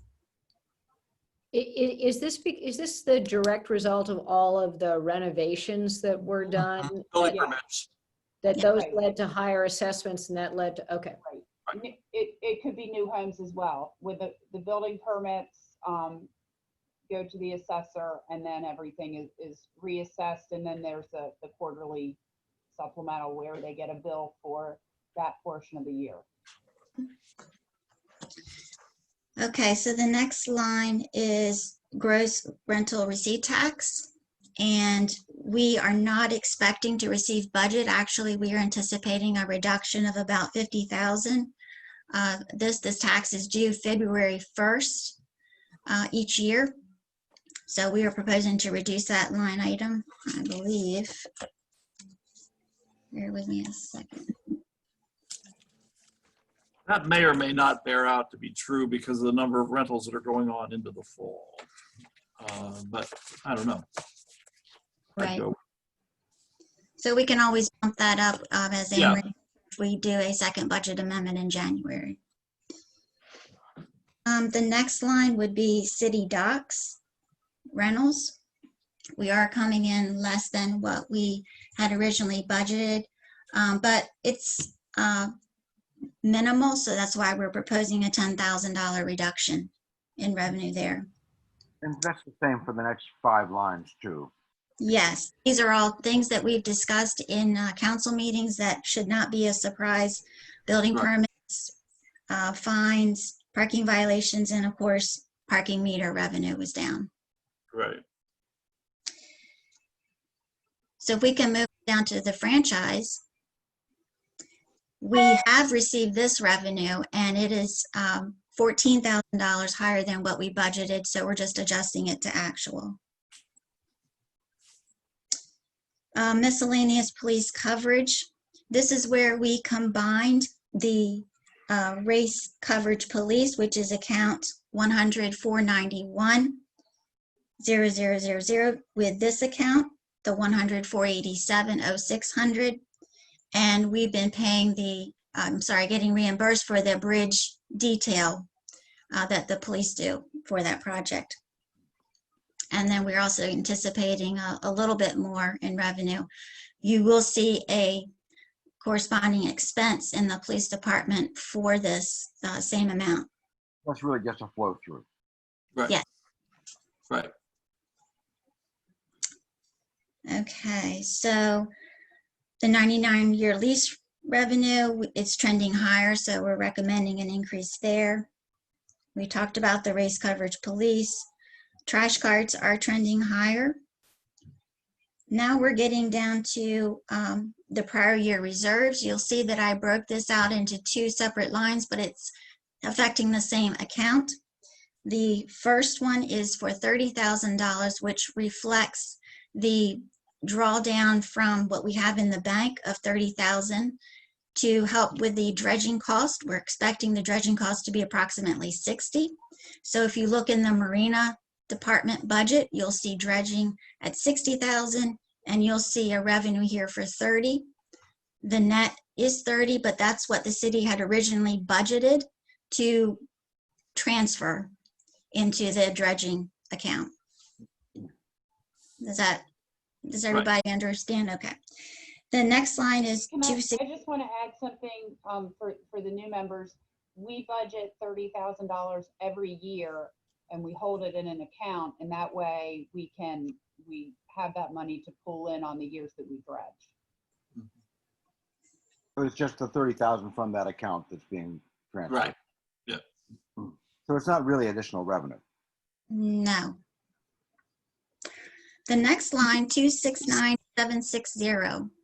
This is what we will need from prior year reserves to balance this budget, including the proposed amendments. And you will see where that need is coming from when we look down below at the expenditures. So that's not really revenue either. No. Not So- revenue, it's a need. We're, Money From an for accounting reserves. standpoint, it's revenue. You have to, To do a balanced pulling budget. from prior year reserves, you have to add it as revenue to count it as a balanced budget. So, Otherwise, it won't balance. right, understood, but we're looking at this for a couple of different reasons. We're trying to figure out what financial shape the city's in, as well as just to, in accounting terms, balance the budget. And, Right. and it looks as though we're got $250,000 hole here in our revenue. right. And there are some things that we can look at to, to reduce that. One of which will be the grant reimbursements. Right. Do you want to talk, why don't you give the kind of big picture of the areas where the hole is? So the biggest one is we are budgeting for the state of emergency pay that has been approved. Now, the state of emergency will get paid through December 31 of 2020. I have budgeted for that entire period of time to be paid. It was discussed if for some reason the state of emergency were to end prior to that, then this amount would come in less. But this is the full scenario. In that case, it does not take into account any reimbursements, as Anne-Marie mentioned, about getting reimbursed from the DEMA, or it does for any CJC reimbursement that we have submitted for but have not received any funds for. So that's about 21,000. And then if we were to submit to DEMA for reimbursement, we're talking approximately 130,000 based upon the expenditures, because we get 75% reimbursed, but we have not accounted for either of those funding sources. So that was 130,000 and 21,000, do I hear? Yes. 100,000. So that, And then there's the possibility of submitting, because the FEMA reimbursement is a 75% reimbursement. There is the possibility of being able to submit to the state for the CARES Act funds to make up some of that 25% that's not covered under the FEMA. We just don't have, we don't have 100% confidence. We have high confidence we'll get it, but we just want to make sure that we don't count it and then not get it. and Anne-Marie, I'm sorry, but that high confidence applies to both the 130 and the 21? The 21 is 100% confidence. Okay. That we have the allocation. When the chief was getting ready to work on the application, I guess he was initially advised that from CJC that wasn't eligible. And I have been told by the executive director that it was. So there have been some communication there. We have that 100% squared away. It's just a matter of waiting for the money. Right. It's the FEMA money where we have, I feel like we have a high level of confidence that we will get some of that, but we haven't gotten it yet. Mhm. So. Okay, so there are, as Anne-Marie mentioned, some delay in hiring that we're seeing reduction in expenditures for that. Another area would be under building. We had previously budgeted for 9 of the 12 months of having an employee in there. So we are cutting that back to 5 months. So you see savings there. Obviously, Parks Are you and on page 2? that is on page 2, I'm sorry. And what was the last reference you made, Anne-Marie? Ellen Lorraine, I lost it. So building starts in about halfway page. What's It's the 11. what's the number? What's the line item? Account number? 100, 535, 5100. And the associated counts underneath it. Yes. Yeah, just for the full picture, I mean, if you look on the descriptor line on the far right, you can see numerous places where delay in hiring, Right. above even the building officials, several lines, where delay in hiring, thanks to our city staff for putting in the extra effort, has saved us a significant amount of money. So yes, on the expenditure side, the red numbers mean reduction in expenses and the black numbers mean an increase in expenses. Always throws me off every time. Is. Going above the building official is the Parks and Marina Administrator. You'll see where we adjusted for that because of the staff joining in September. We've also seen reductions in finance and city management and Marina. If we go to page 3 of that report, this is where we're trying to true up our insurances because we have paid for majority of them. We will be paying our workers' comp this month, but this is what has been paid, so we're just adjusting it to actual. Sorry, and Eleanor, I'm lost. Where are you? Page 3. Yeah, Top of page 3. At the top, yeah. this is where we are truing up our insurances because we have paid the premiums. Okay.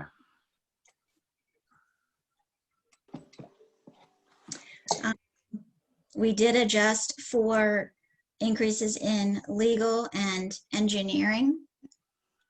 And the engineering increase was attributable to what? I think it's attributable to projects that we have been engaged GMB in doing, and then possible future. I think one of those is the street maintenance project. So the street reprioritization, is that a large chunk of that? I believe so. It's some of it. Emery, do you have a? I don't. It was where things were trying. There were a number of things that are not part of projects, like any of the work that Charlie's done on, like for instance, M&T Bank. We don't have a project for that, so that's all been charged to general engineering.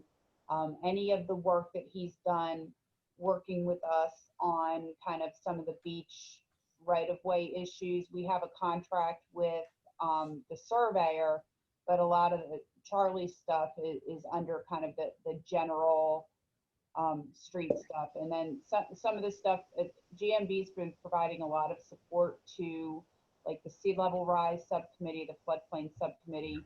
So it's those things that don't have a capital project associated with them, that it is just their advisory work.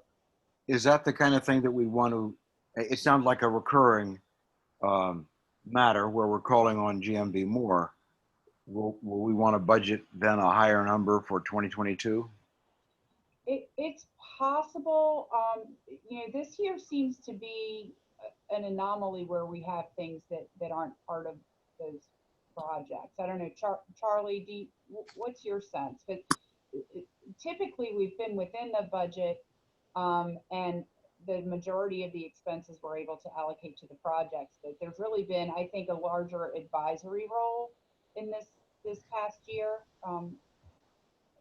Charlie, your thoughts? I totally agree with the 3 subcommittees: the sea level rise, floodplain, and the wetlands buffer, and just along with providing planning commission consultation and the work that we're doing right now out at on the encroachments in the Bay Cedar corridor. Those are items that have cropped up that are outside the normal, where we usually have a contract with you.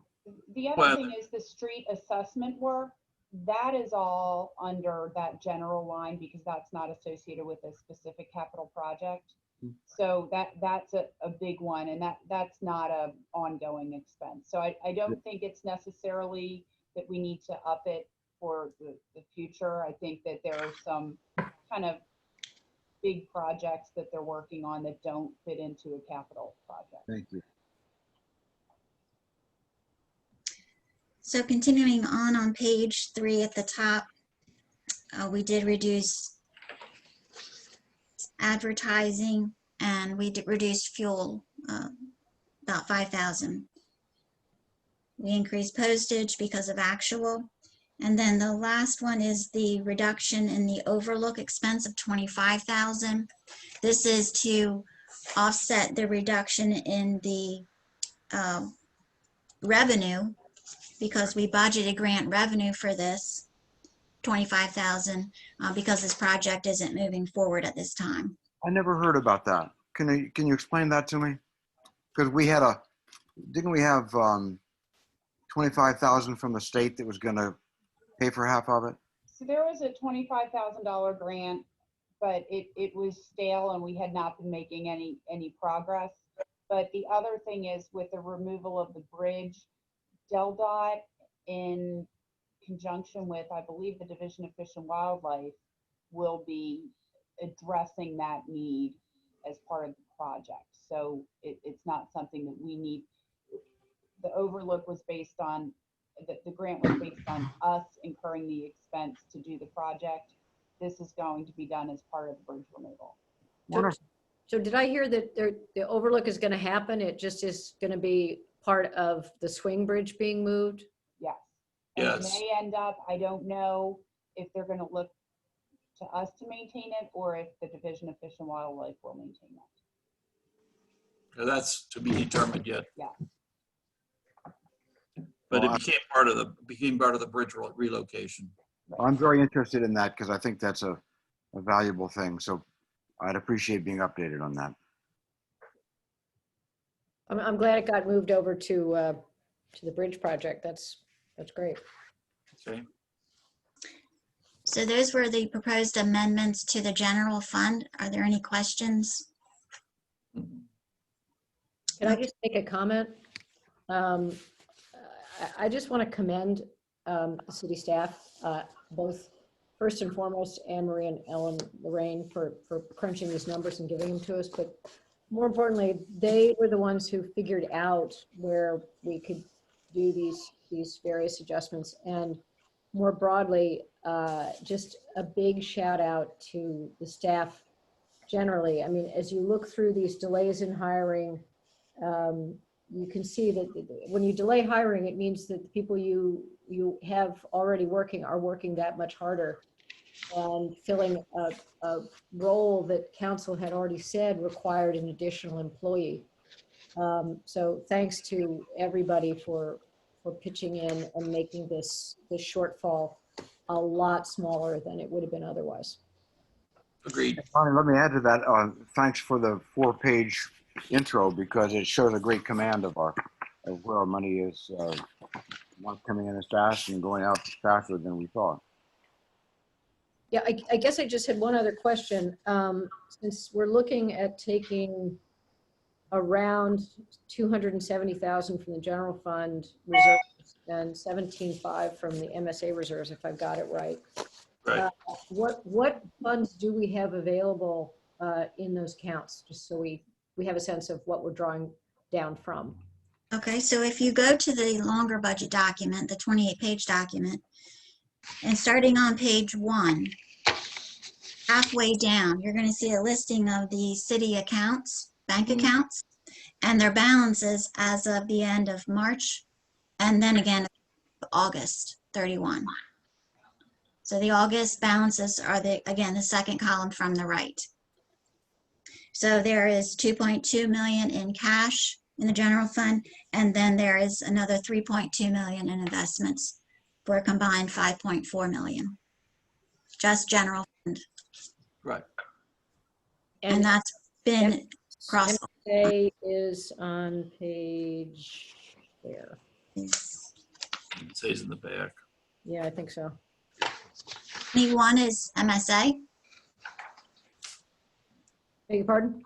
Page 21 is municipal street aid. Thank you. The balance in there at the end of August was 262,000. So that the gist of this is, while it's unfortunate we have to go into savings, we've got savings to go into. We do have. Right. And plenty of savings to go into. And while we're optimistic about getting reimbursed, this is the shows all. I think we need to monitor the reimbursement pretty tightly. Yeah, which I know you will do. So thank you. Yeah, it'll be a happy day when we re-amend the budget to fold in Represent. the reimbursement amounts. Yeah. Yeah, you mentioned, you mentioned the staff, and I do want to, acknowledge that, pretty much the streets department has taken on more, or I'm sorry, the maintenance department. They have been continually down one. They had a hard time filling the summer positions, and they have not skipped a beat. Our City Hall administrator, well, let me mention Allison, who for a period of time held down the Parks and Marina administrator job, her new job, and also there was a portion of time where we were without a dock master, and Allison held all of that together. We've had Christine and Sue Ann step up on the election. Christine helped with some of the minutes. Janelle stepped up on the website. Janine, while she's still the city clerk, she maintained payroll responsibilities for a while and is still working to train those staff. So really, I think throughout the organization, Lenora is now working the window in addition to her normal day-to-day jobs.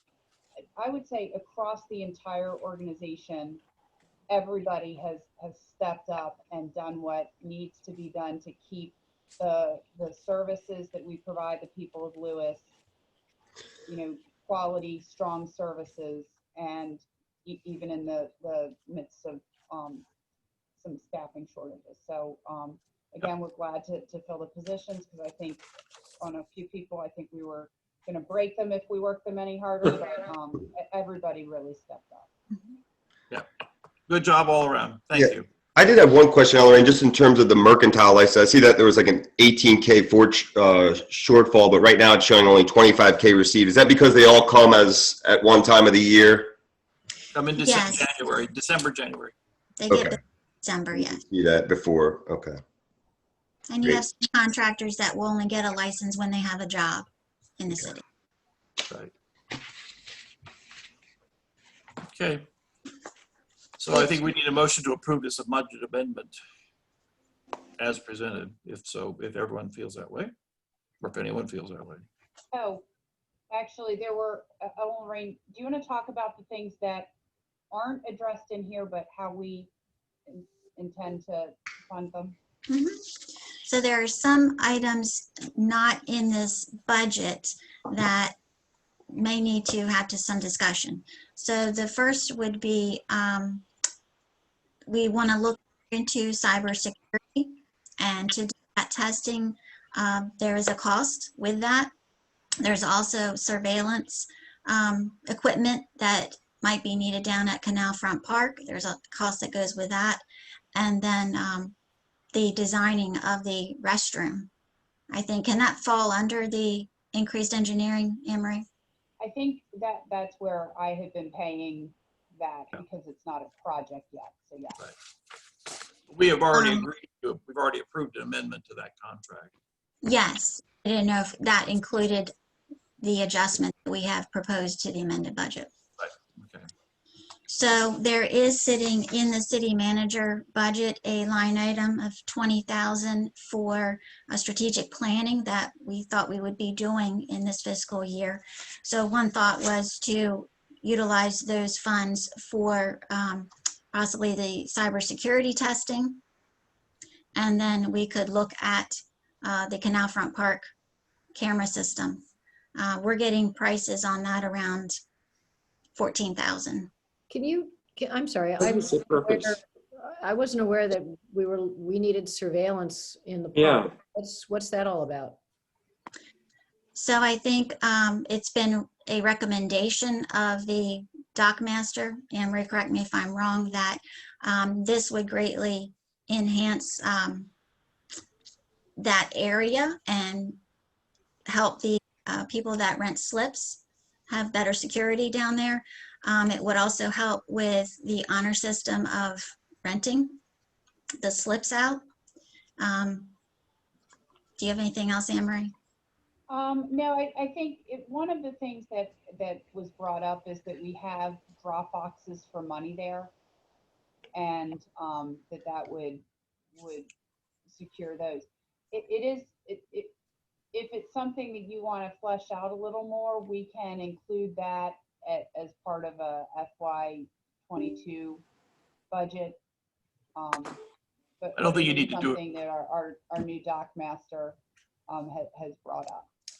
I think it was also part of the audit with recommendation that there be better surveillance of that, of money, where money's actually placed. But given the fact that we're at the end of the boating season and boating season will not begin until our new fiscal year, maybe that's something we want to anticipate in the next fiscal year budget.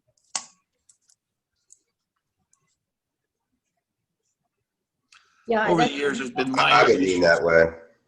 I beg your pardon? I was just saying, I would lean that way as well, just given, priorities. Yeah. Yeah, I also, I mean, if we have a Dropbox that is vulnerable for being pilfered, I mean, I guess my first question is, has it ever been pilfered? And my second question would be, maybe we need a better system. Rather than spend $20,000 for whatever dollars are put into the Dropbox. And I understand it's for more than just the Dropbox, but yeah, let's, if we could push that off to go until we have a little more information, I think that'd be a big help. Okay. One other thing I want to bring up, and again, if the budget balances as is, you may be fine with this, but I did reach out to Lewis and Bloom and ask them if they still needed the full amount of funding, which was $10,000 that they had requested from the city for this fiscal year. And I'll read. Sue Crawford responded, and I got this yesterday. I emailed her yesterday, so she didn't delay. She said, "Thank you for following up with us regarding the city's donation of $10,000.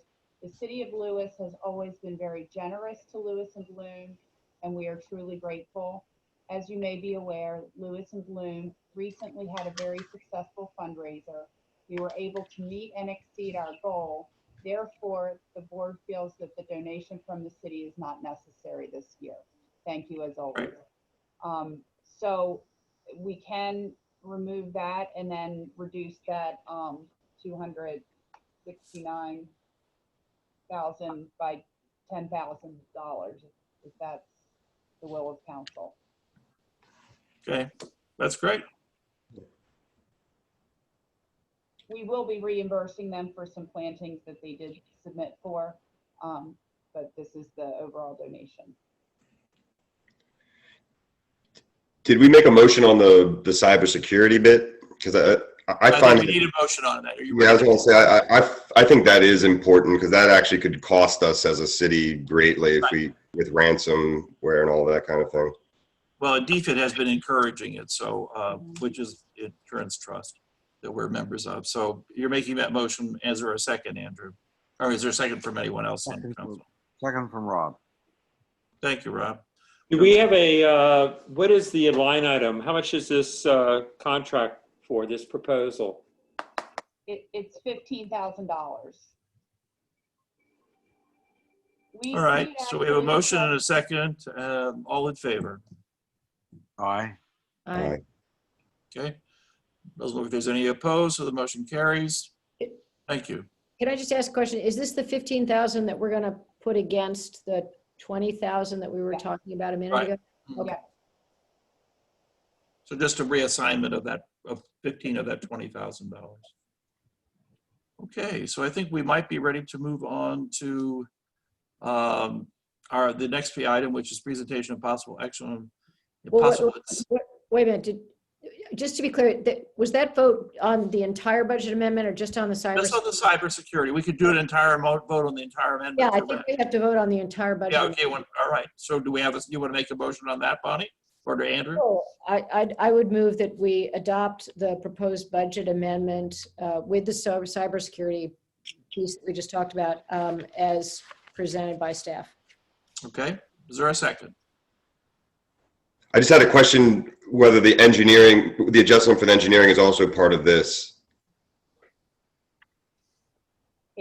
is. You mean for the architectural? Yeah. It's in the budget amendment. So it needs to be a motion to approve the engineering adjustment and the cybersecurity, or? It's already in there. Okay. We've already done it. Yeah, you don't Okay. need to do anything on that. So we're just approving the budget amendments overall now. And the budget amendment does not include then the surveillance at Canal Front Park. Right. Correct. Right. Then I'll second. Okay. So we have a motion and second on the budget, overall budget amendments as suggested by staff or as recommended by staff. All in favor? Aye. Aye. Any opposed? Motion carries. Now I think we are ready to move on. And I'm sorry, can I just ask one thing? Right now, Sure. it did not, that amendment did not remove any items from capital projects. There, on the handout that we had and that I provided at the last capital projects meeting. Yes. One of the things that was in there was we had budgeted for a police vehicle, but we have been using the grant instead of for the police vehicle. We used it for the WatchGuard server. Right. So I just want to clarify, I want to make it clear because I know we'll get the question. Is there an agreement that we are not purchasing a police vehicle this year? That makes sense to me. Assuming, unless there's some reason to that we have a vehicle that's in dire need of replacement. I think that's where we are, Anne Marie. I got to say, there's an awful lot of vehicles parked over at City Hall these days. I mean, Right. just visually, it doesn't look like we would need some, but I don't, you know, if we haven't heard from the chief, I don't think, but The chief's on, so I mean, we're only, it's, you know, we're 6 months away from the next budget year and the We next could- grant, hopefully. Maybe the thing to do is we're going to meet again on October the 21st. Maybe the point is to get a better assessment of what the vehicle status is and make that decision on the 21st. okay. Okay? Good. Rather, I mean, that gives the chief a chance to, you know, get everybody a report on what the status of the vehicles are. Okay? All right. Chief's still muted. I guess he's not responding on that one. So, No, I hear Yeah. you. I'll be. is that okay? Yep, that's fine. Okay, you bring us some information then. Okay, so then I think we are ready to think about item C2, presentation of possible action on allowing employees to increase the amount of leave to carry into the next calendar year. Anne Marie, you want to talk about that a little bit? Yes, so right now, employees are allowed to carry over the amount of vacation leave that they accrue in a year. So if, you know, an employee who earns 8 hours a month can carry over 96 hours into the next year. Other than that, it's use or lose. Obviously, the pandemic adds an interesting dynamic in that so many people have canceled vacations. So the question that we have is, do we allow people to carry over more than that amount, or do we give them a longer time instead of having it having to use it by the end of the year? Do we give them until, what was the date we were thinking, Ellen Marie, was it I think September 30th. September 30th, and that way it would Of 21. of 21. So this is a one-time proposal. Yes, and they would still have to then use whatever, they still couldn't carry over more than they could accrue in a year next year. Okay, It would just give them more time. The reason we threw around a bunch of different dates, the problem with it, you know, we thought about lining it up with the fiscal year. We thought about lining it up with the beginning of the summer.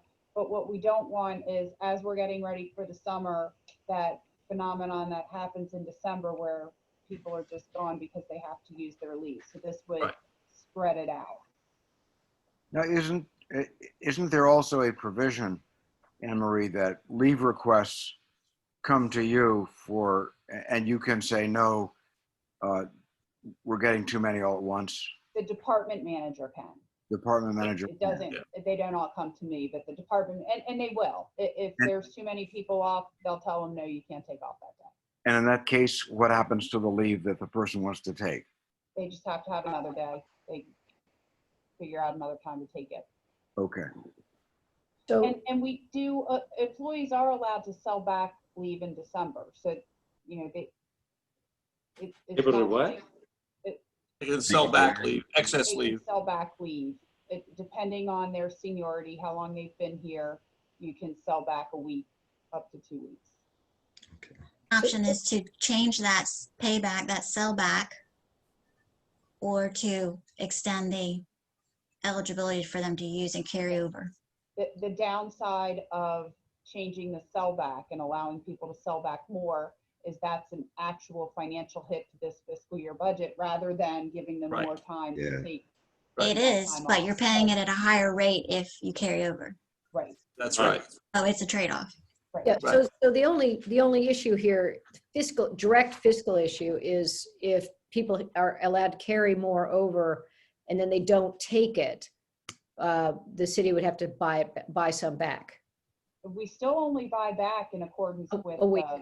the The manual. schedule you talked about. Yeah, so- okay. So we're not gonna buy, if you don't, if we give you till the end of September to use it and you simply don't use it, it goes bye-bye. Oh, it's not eligible for sellback at that point in time? Now, there's once a year, the financial hit is if somebody leaves in April and now they have this leave that they would have had to use.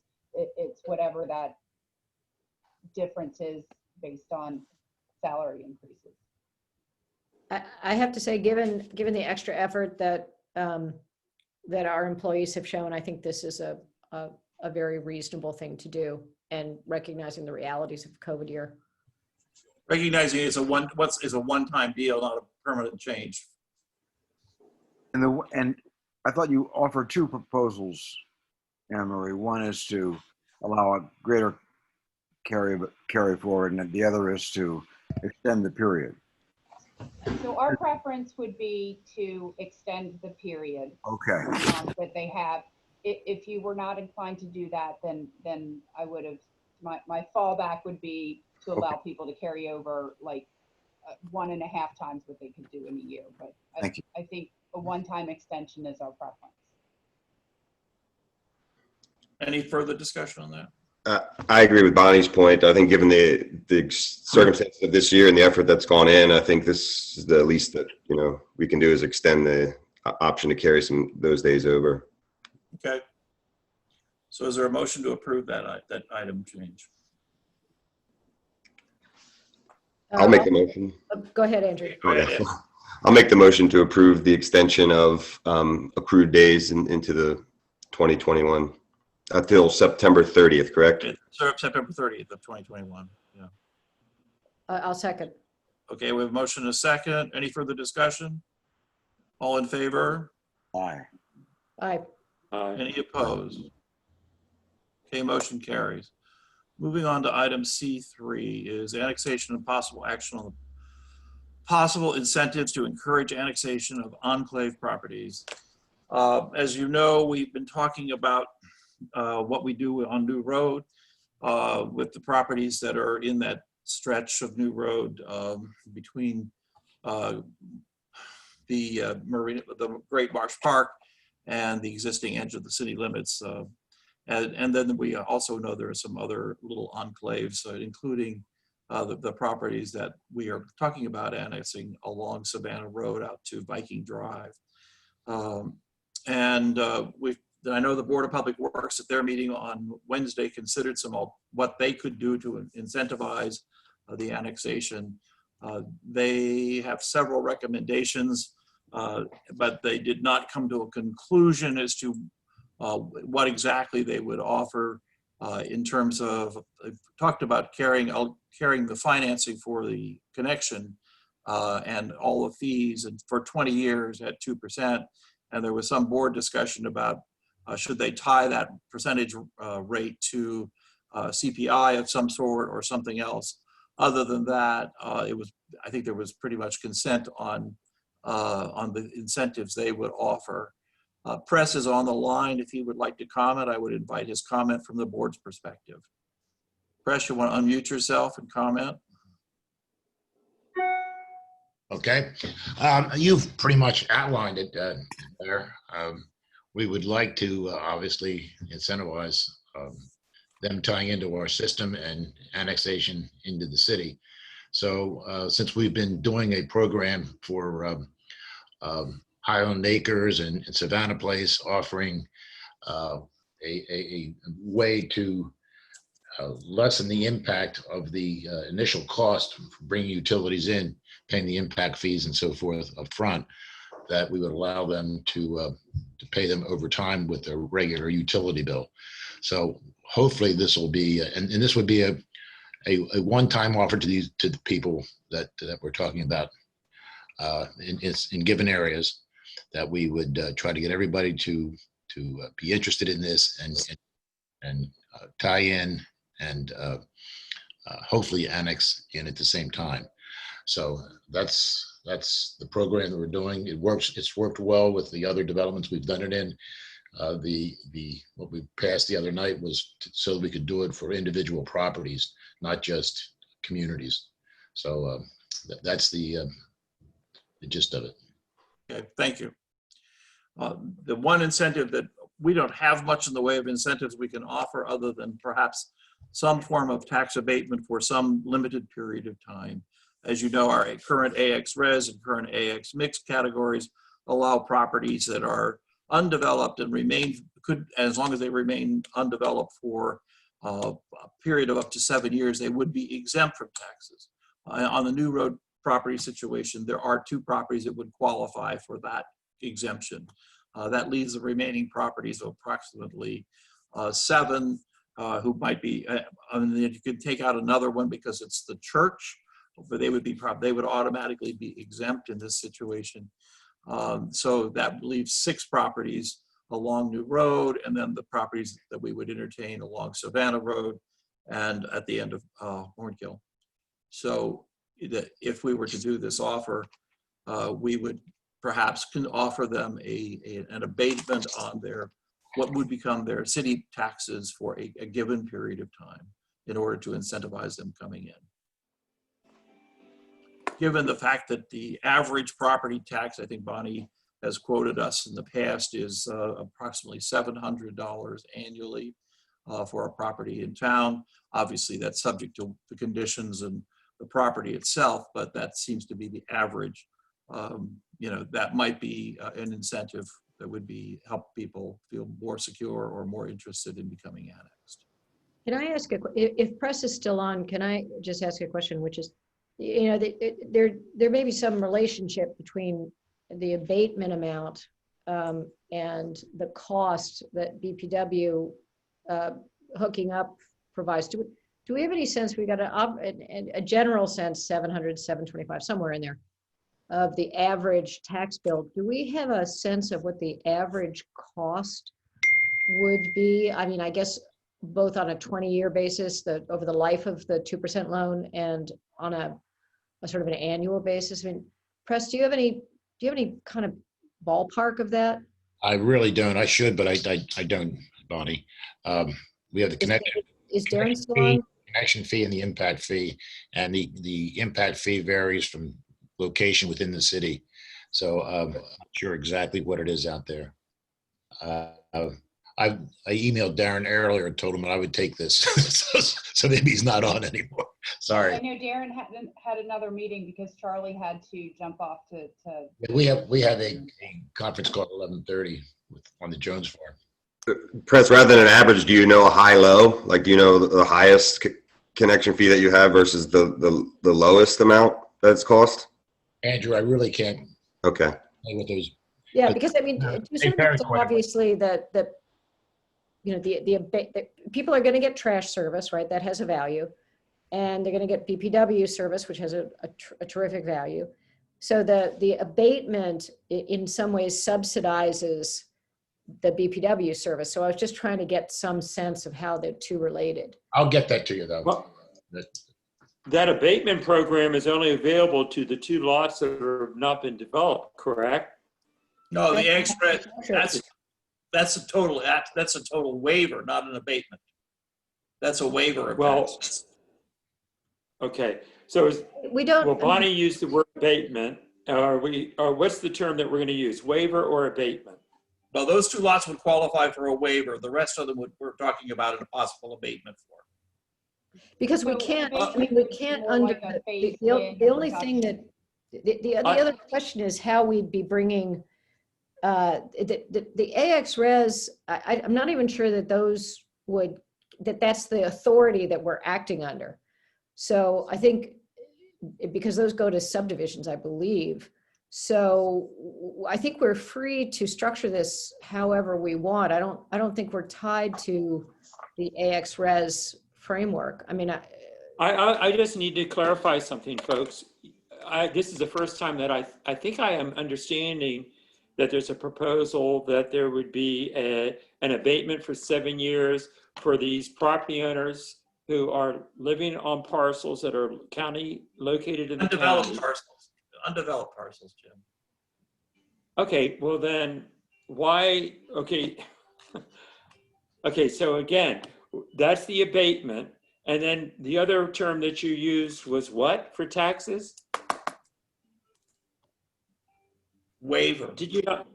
I said waiver if those properties were if they were undeveloped, and abatement if they were developed.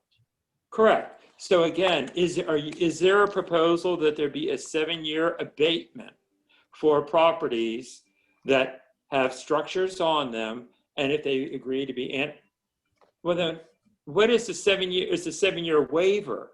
Yes. Yeah. So That's okay. for properties that are just raw land, nothing's on. Correct.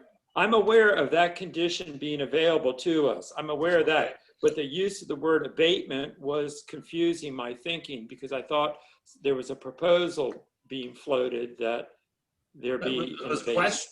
Would you want to consider abating taxes for properties that have been developed? Yeah.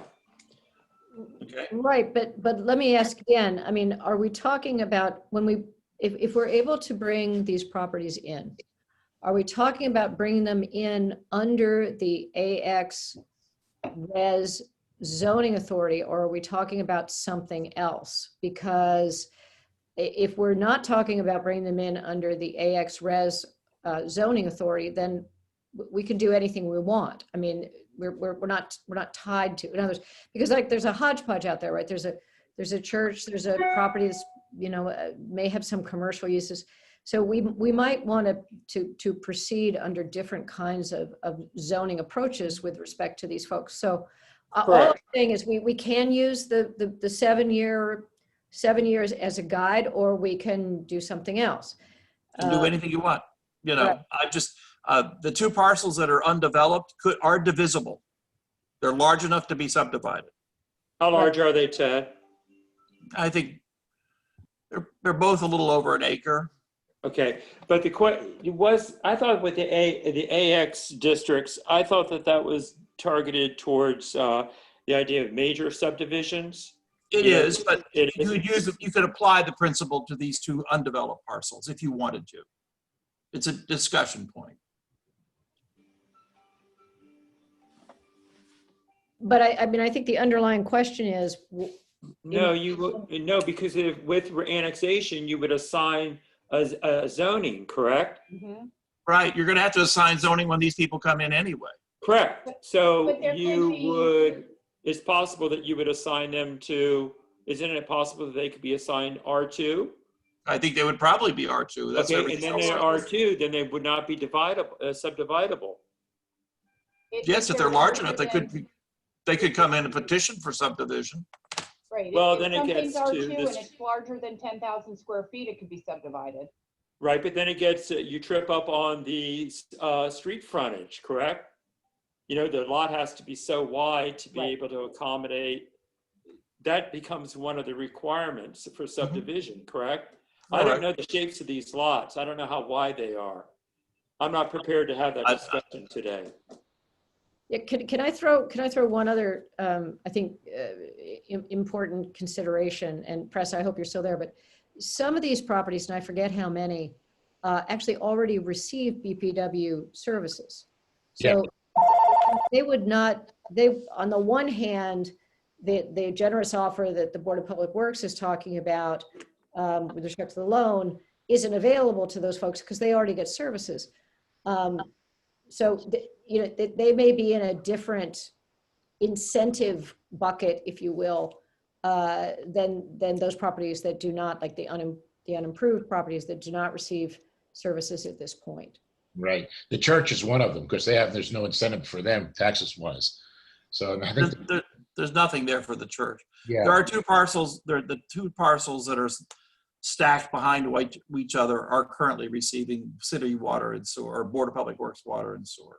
Right. Other than that, nothing has city water and sewer, other than the parsonage. Right.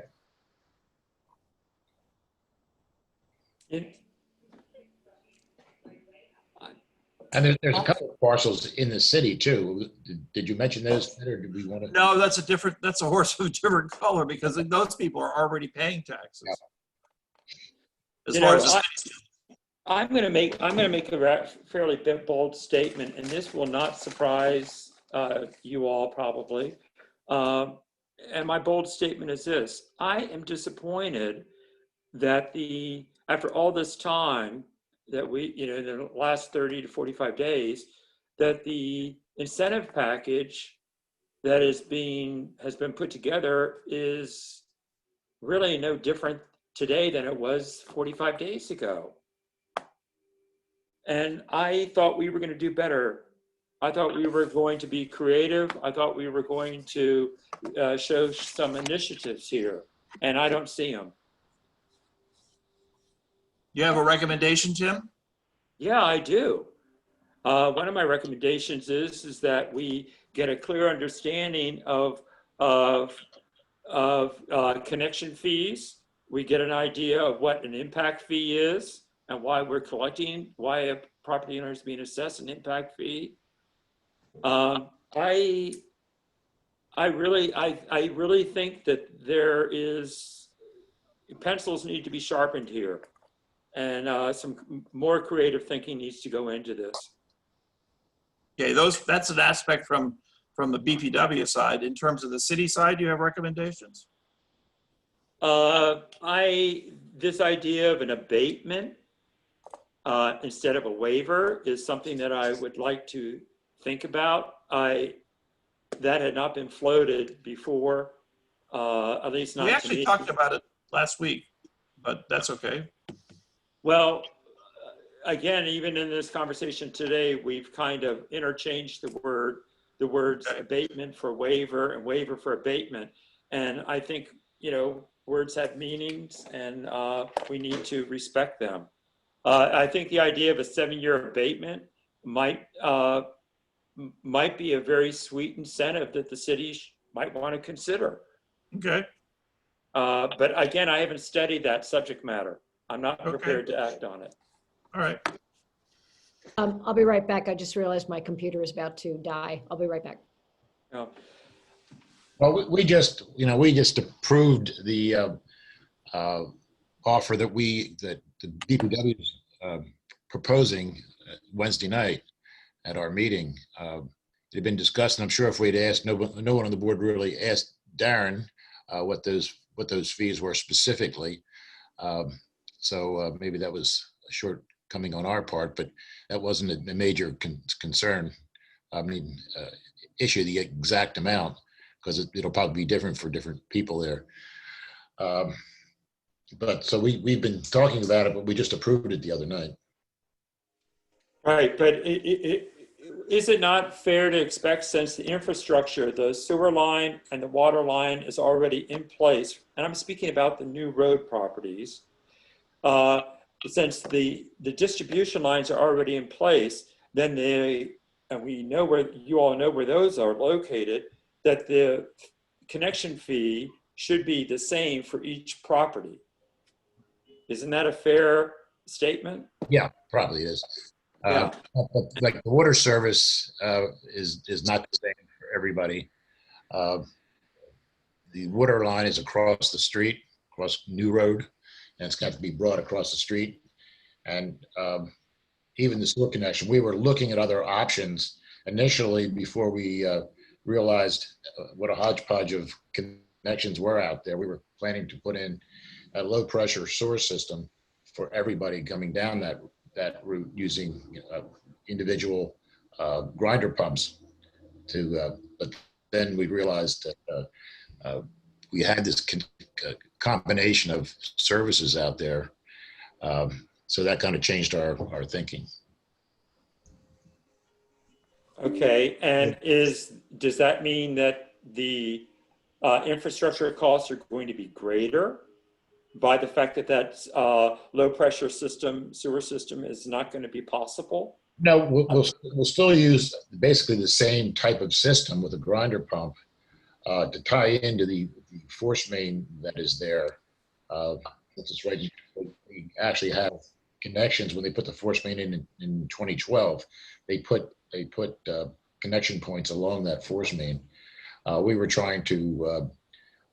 I don't particularly think that's a great engineering approach with tying into a force main, and we were looking at ways that we could do it better. So we're looking at options. So we spent some time looking at that.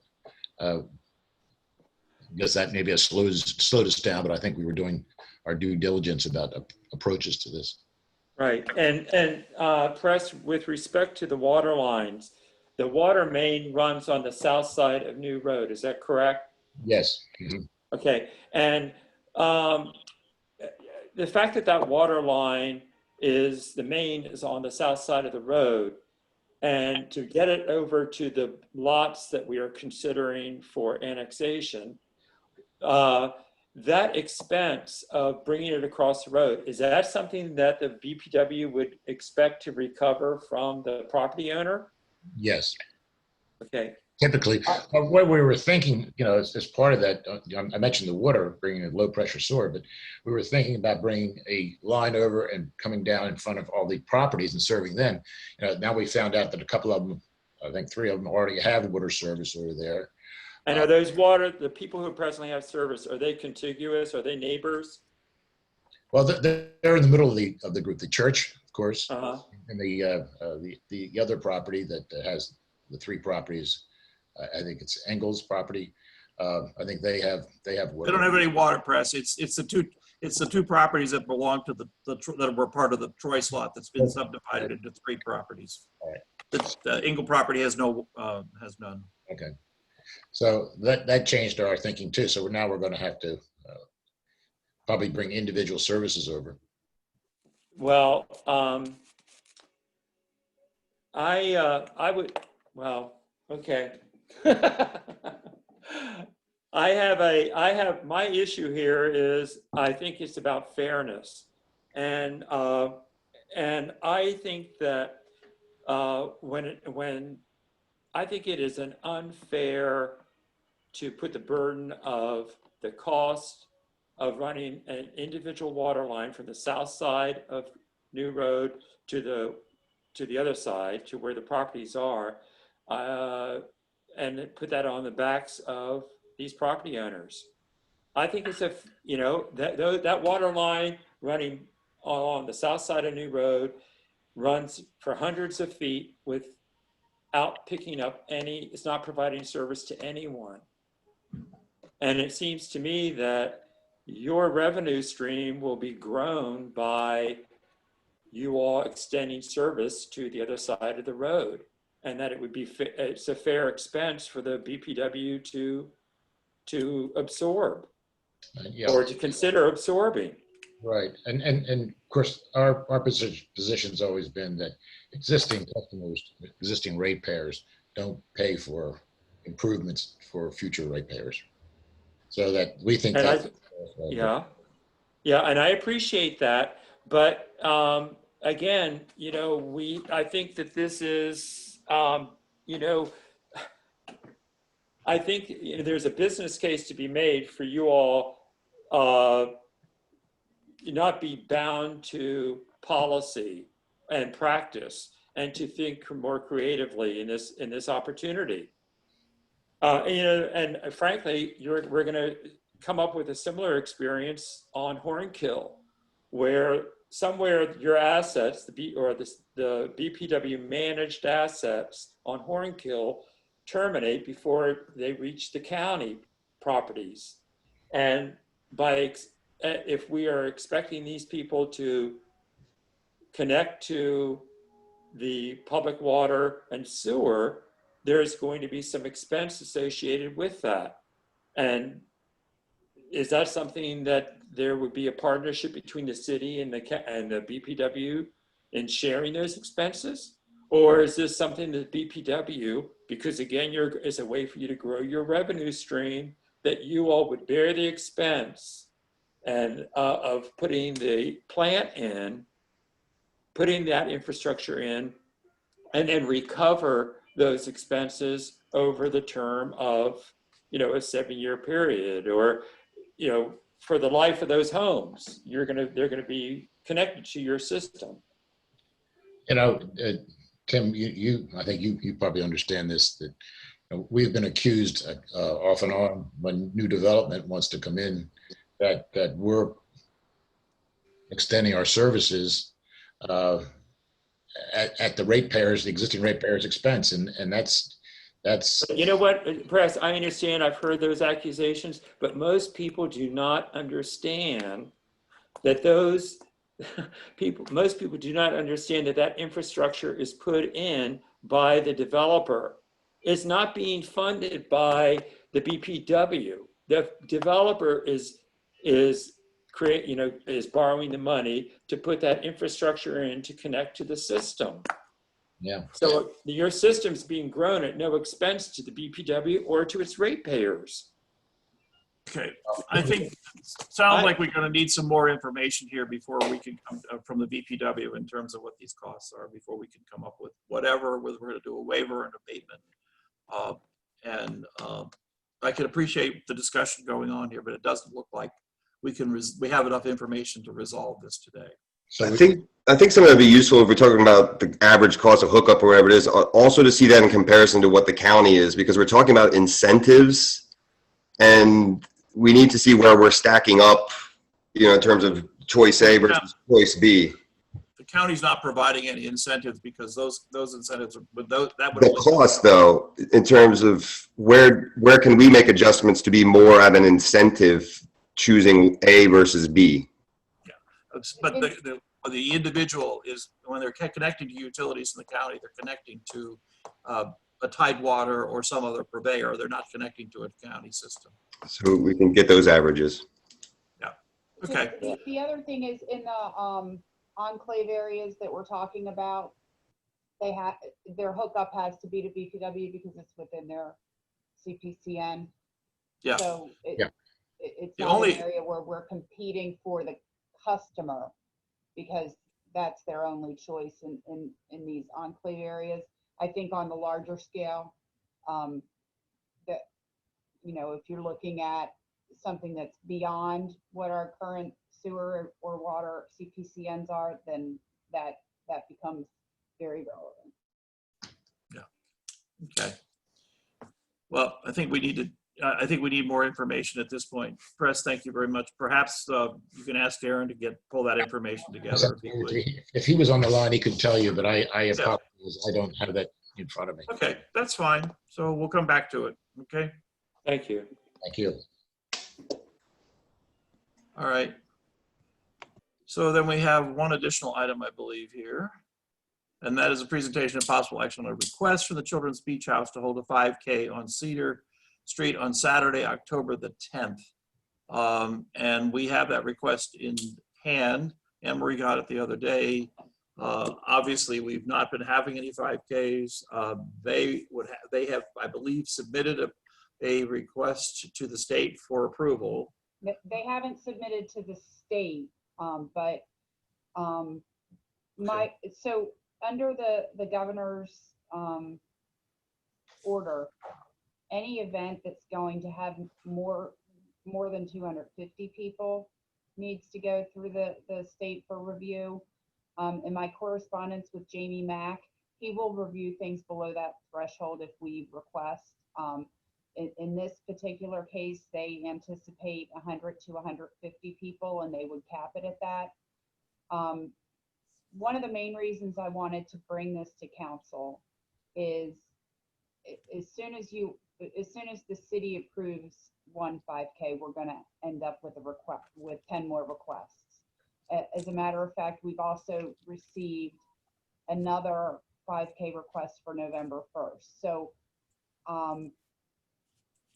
what we can do, if council's comfortable with this, is that we could just, you all could make the decision that yes, we will allow 5Ks hosted within the city as long as we are, ensured that we have public health approval of their safety protocols, and that, they have whatever the police department is going to require in terms of what they would normally require anyway, but they may require another officer if they're feeling like they need to keep an eye on that. So I don't think that we would bring every 5K request forward, but this is the first one, and I didn't think it was appropriate to administratively say yes or no. I think it's something the council needs to decide.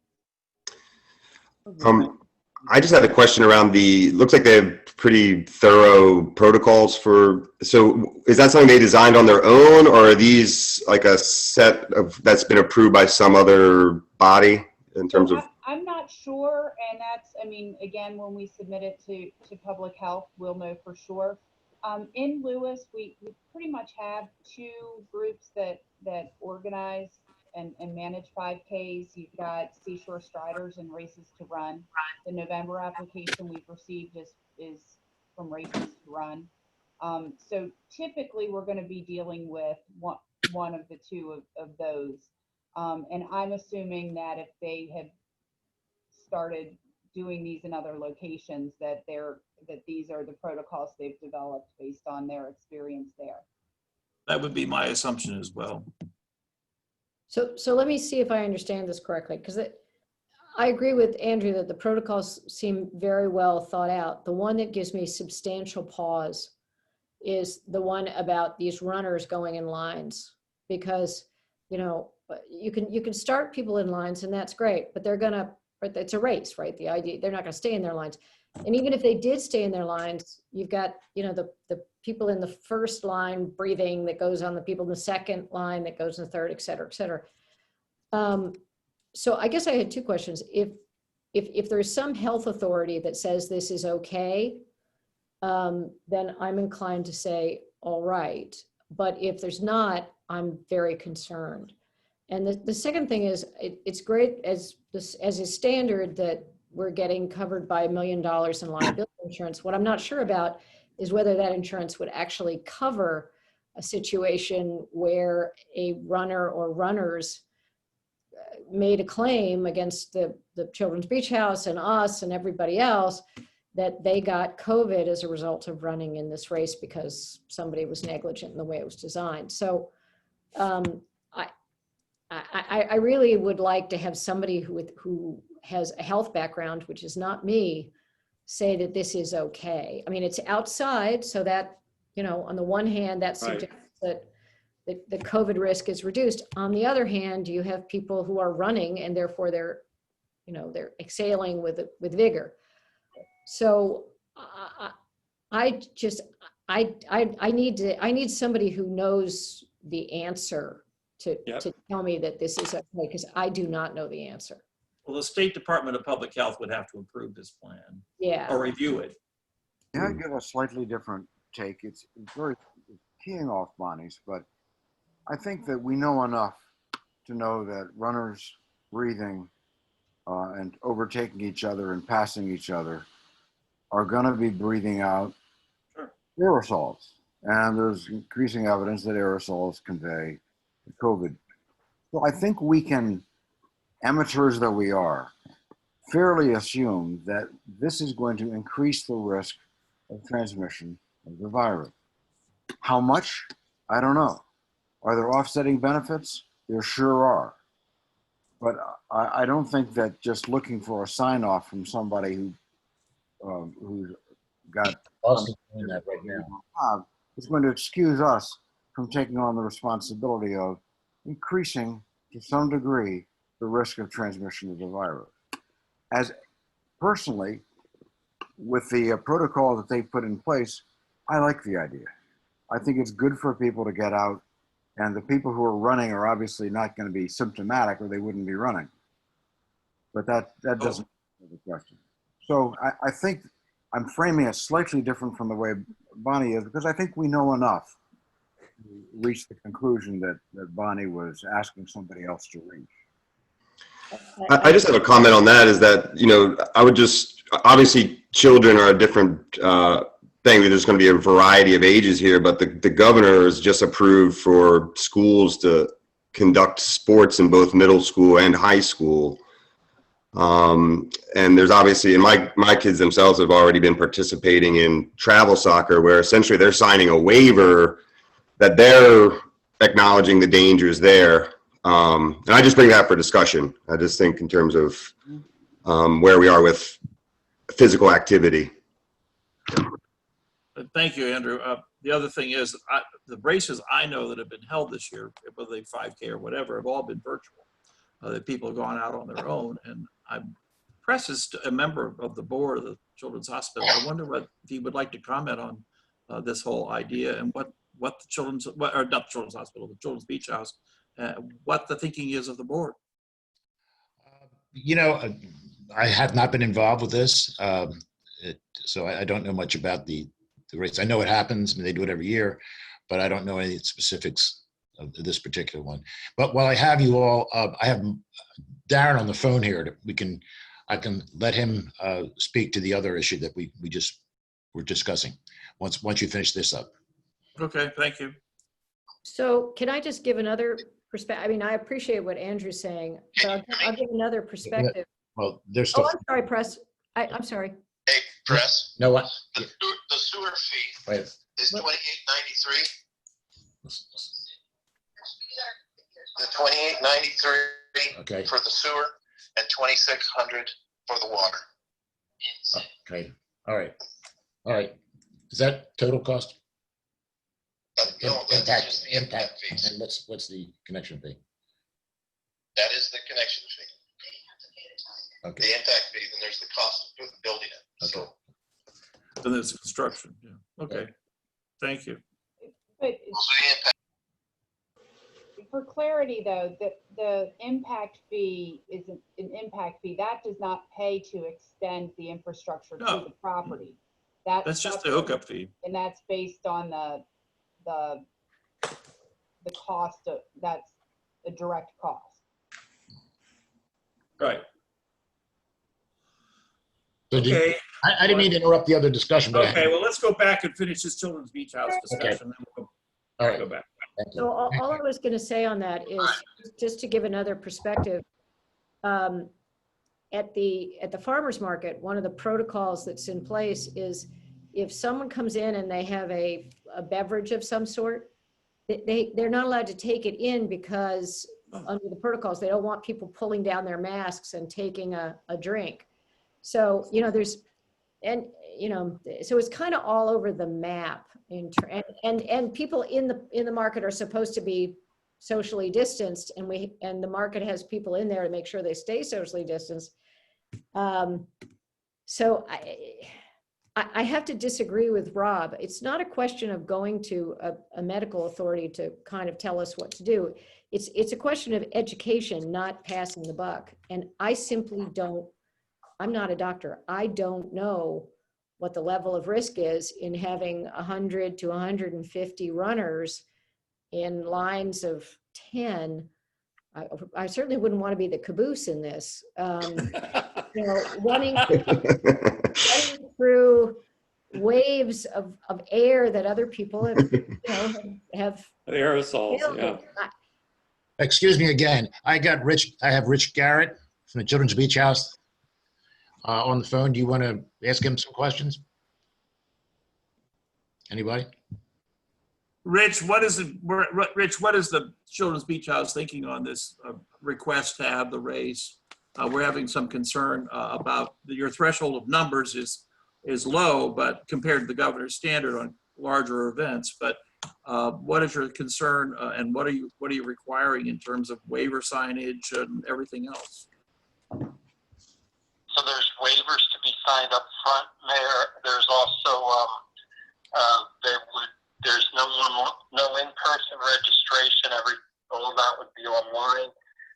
Folks would gather here in the morning and be set off in groups of. I'm sorry, don't have it right in front of me. I think it's groups of 25, and there's no post-race party. So we've dropped anything where we think there could be, direct exposure. We'd love to have the event, but we want to comply with whatever the city's rules are, and we know it's a crapshoot, and we're going to live with whatever you all decide. But I think we have mitigated in every way that has been suggested that we can, and I think we all know that we don't know everything there is to know about this virus yet, so there's no guarantees we get it. All right, and did you consider just doing this as a virtual race and not gathering as a group? We did consider that up front. We had very little interest in responses, and a lot of folks asked us to reconsider doing it in person, and we said we would go through the process. So that's okay. Anybody else have any questions for Rich? Rich, I don't want this to drive our decision, but how much does the Children's Beach House expect to gain from this in terms of charitable donations? Sorry, I don't recognize the voice who's speaking, but. Oh, I'm sorry. It's Andrew Williams. I apologize. Andrew Williams, the new council member. Okay, thank you, Andrew. Usually we net about $25,000. This year, I think we're probably going to be between 10 and 15 if it's held. Okay, thanks. You're welcome. Any other questions? Thank you all for considering it. Thank you. Any other questions, comments? How would you like to proceed? Do we have a motion? Can I ask a clarifying question? Sure. I'm sorry. What is the status of somebody, be it the city, be it the Children's Beach House, asking the state officials as to whether this is okay under the governor's order? So I've reached out to Jamie Mack, who is the main guy at Public Health who looks at these things.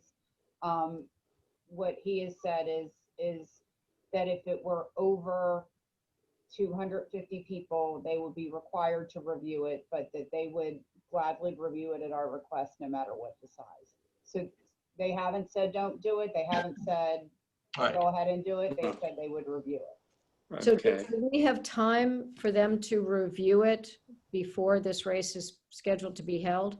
Be tight. It's October 10th. I believe that they would. I in my initial email to Jamie, I did give him the date of the race. I told him we were meeting on Friday. I didn't want to consume his time with actually reviewing the application, given, I didn't know how council was going to go on it. But I think that if you're interested in approving it, then I will send it to him. Again, my biggest caution is if this gets approved, it kind of opens the door for every other 5K, because there's no real basis other than if you want to cap the number. There's no real way to say this group can have it, but this other group can't. Okay. And that includes for-profits as well as nonprofits, so it's just anybody. Right. Yeah, typically they're nonprofits. They're almost all nonprofit. No, they are, but I mean, but to Anne Marie's point, I guess to me, the question isn't really, the question just remains whether it's medically a good idea. I mean, my common sense tells me it's a really bad idea, but I'm not a doctor. So I guess I would be most comfortable if the will of council is to say okay to this, that it be expressly conditioned on getting an unequivocal thumbs up from the state officials. I mean, if we get back a might be good, might not be good, that doesn't help.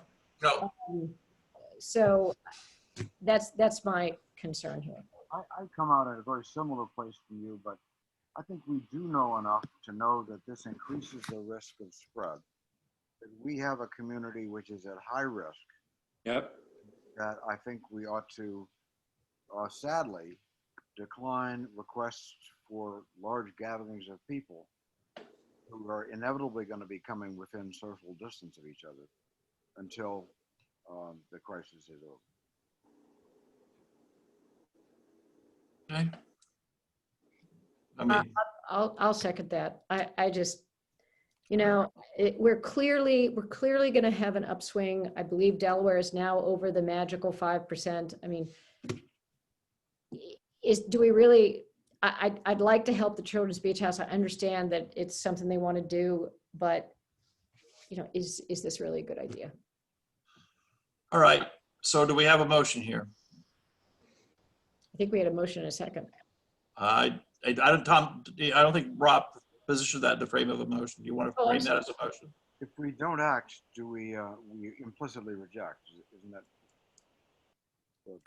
I think they deserve an up or down vote on this one. Okay, well then I'll move to deny the request. Okay. Bonnie? I'll second. Okay. We have a motion and a second. Is there any further discussion? Okay.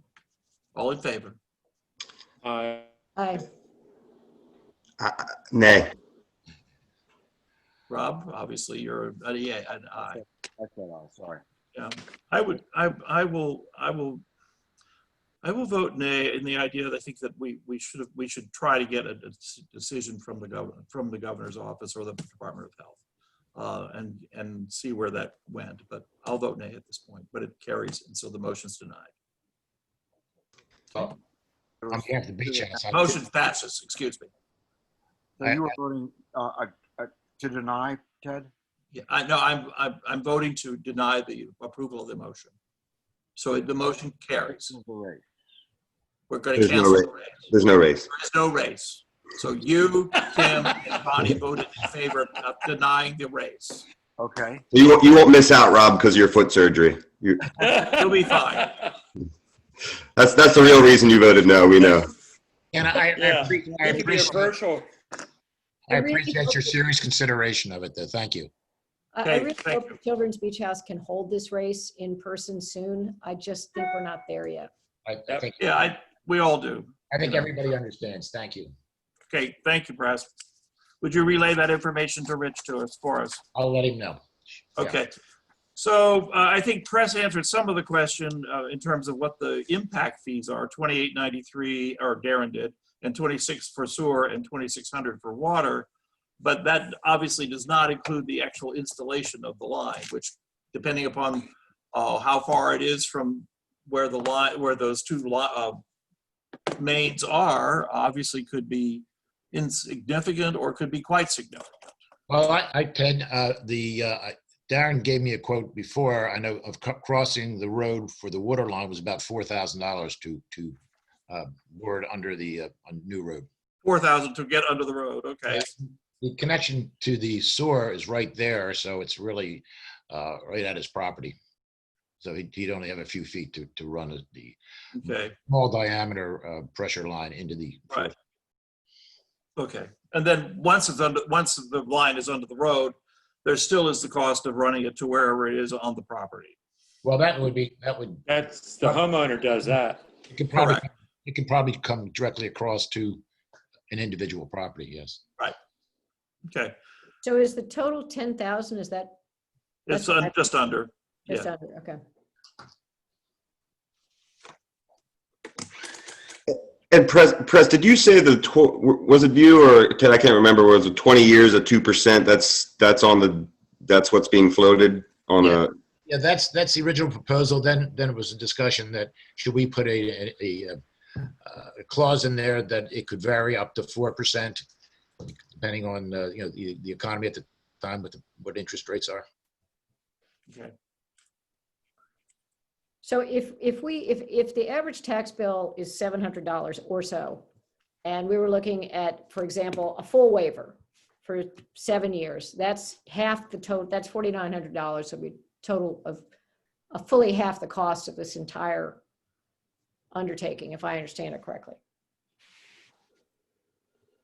What? Andrew, you're muted. You were about to say No, something. I was agreeing with Bonnie, like, that's the math I came up with on average, yeah, around 5K, yeah. Yeah.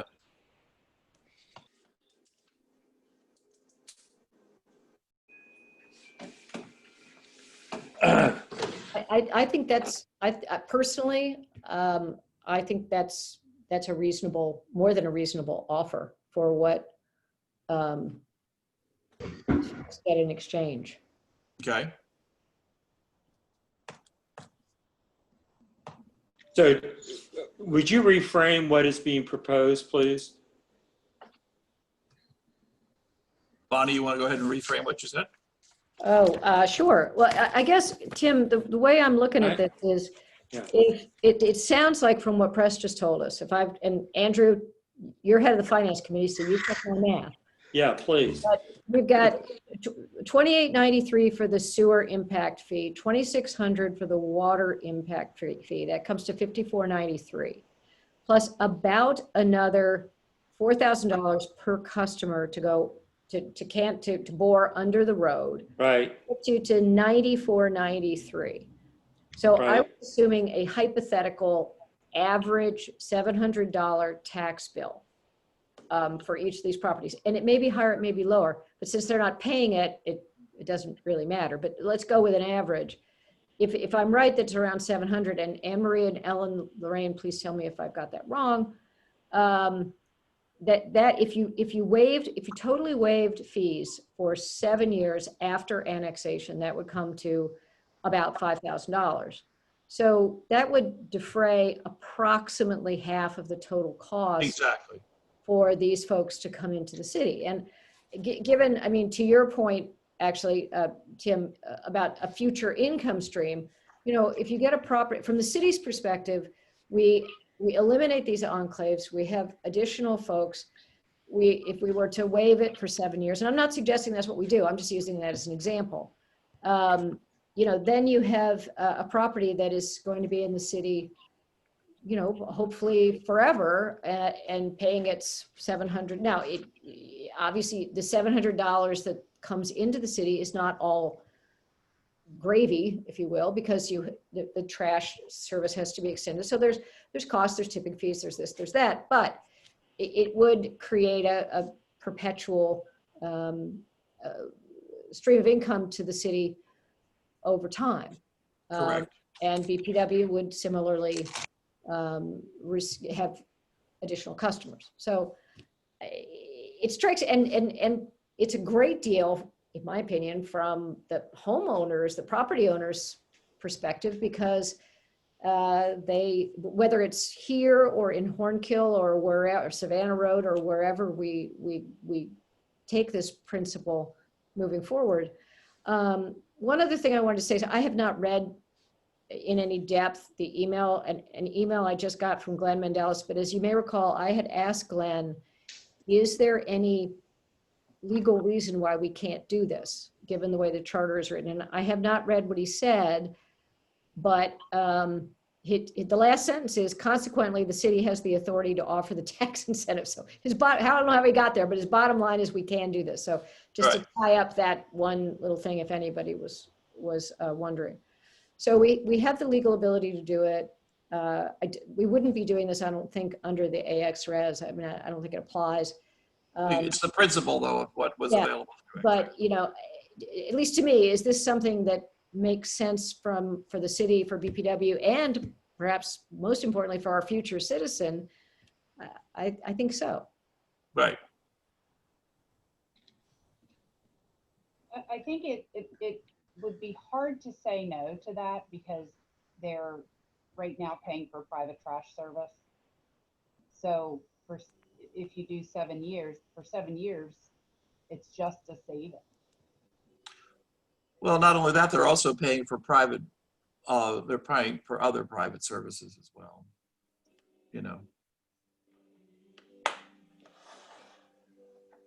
Do we have any information? I mean, remember, this was one of the issues on, with Highland Acres, that there were some people had failing septic, some people Right. had new septic. Do we have any idea from the property owner's point of view, whether this is timely or not? I don't think we have any information on it, honestly. Has there been, no one has talked to any of the property owners, has anyone? Not about this, no. I think the plan was to get the incentive package together and then go along with the board to Right. make those contacts. Write a letter to them and have a meeting. That was the intent. So So can I just jump in here? Math is not my strong point, and this should be really, really apparent to me. And maybe it's so obvious I can't figure it out. But as you lay it out right now, the incentive package would be in effect funded by the abatement idea, the 7-year abatement program for existing homeowners, correct? Or property owners with improvements on the lots. We'll call them improvements because Tommy Engel doesn't have a house. He has a commercial business there. correct. Okay, so we'll call the structures improvements. So the 7-year abatement would apply to anyone with an improvement on his lot. Why wouldn't it apply to It would apply to everybody, property owner? whether they were improved or not. Whether they were approved or Because not? of course, you have to pay taxes on raw land too. Oh, yeah, but that comes under, that's not an abatement, that's a waiver. Well, we'll use one word, Tim, if we're gonna do this. Okay. All right. Okay. All right. So where is, if that is our skin in the game, what is the BPW's skin? Where is their skin? Well, they're offering to finance it for 20 years at 2% interest or some other way. And Press, you want to comment? Well, I think that's it. I mean, it's just making it much easier to pay for it. Again, we think that's a real benefit. Okay, and what is that when you break down that cost, and we're talking about, let's say $9,500, correct? What is that amortized over a 20-year period? What does that break down to per month? I haven't worked that up yet. You'd have to look at an amortization table. Right. Okay. My car, I roughly borrowed that when I bought my Toyota, and I think it was like 280 a month. At like 1.9% financing. Okay, thanks. I mean, that's an estimate when I bought my truck. So yeah, I borrowed 10,000, and that's what it was, 285 a month. So, Okay, so if it was down to 5,000, right? If you want to look at it that way, because of the tax abatement from the city. About 150. Yeah. Yeah. Right. You got a good deal on your truck. Yeah. Well, I don't know what you traded in. So, All right. Tim, would you be okay with that? I don't know if I am okay right now. I'd like to, I wish I had known that this abatement idea was even on the table coming into today's meeting. I have not really contemplated the impact of that. May I make a suggestion? Since Tim, and probably Yeah, please. want to think Help about it me. more, how about if we put a special session on next Friday? And That's what I was just about to suggest. Yeah. we do it then. I want everyone to be comfortable with this, because Yeah. it does set a precedent for the Right. future. I was just about to say the same thing, Bonnie. Let's schedule a Great meeting minds. for next Friday. We have some parking committee meetings in the morning. Maybe we could do it. What time is your beach committee parking? 11 o'clock. Yeah. And then we've got one of our meetings with staff about the personnel manual at 1. Okay, so how about if I don't think we need a long discussion on this one. I think that, I think the downtown parking committee meeting, the merchants are gonna wanna get away from there by 10. Could we do it at 10? Right on the heels of the parking committee? I can. Andrew, does that work for you? Sure, yeah. Tim? Yeah, I'll make it work. Yep. Rob? You're grounded, so you can't be okay. He's training for the 5K. No, I'm Very sorry. good, That's Andrew. Friday, that's the second? Yes, Yeah. your No, beach we- committee meeting's at 11. Say again? I understand your beach parking committee meeting's at 11? Yeah, I can try to make it, but I've got a doctor's appointment at 8:30. Uh-huh. And so what are you talking about, doing it at 10? Yes. I ought to be able to make it. Okay, so we'll set it at 10. Okay? Thank you. You can zoom in from your car. All right, You can do You won't that. be driving, right? I won't be driving. So I you make- can zoom in You from your can car. Zoom from your phone in the car. There Yeah. we go. All Is right. Okay. Ed and I your doctor's, yeah, is your I have- doctor's appointment at Telmed, or do you actually have to go in? To go into the doctor's office, yeah. Yeah, you have to go. You have to go in.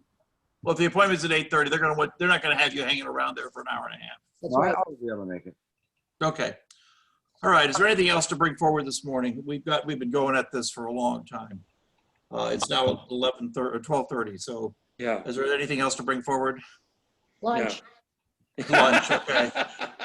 Can't do that by Zoom. All right, so how about a motion to adjourn? Thank you all for a good discussion this morning. So moved. Second, Second. all in favor? Second. Aye. Aye. Have a good afternoon. Thank Thank you. you. Thank you. Thanks again to staff for all that work on the tax stuff. Thanks a lot. Yeah. Yeah. I mean, on the budget stuff. Yeah, thank you.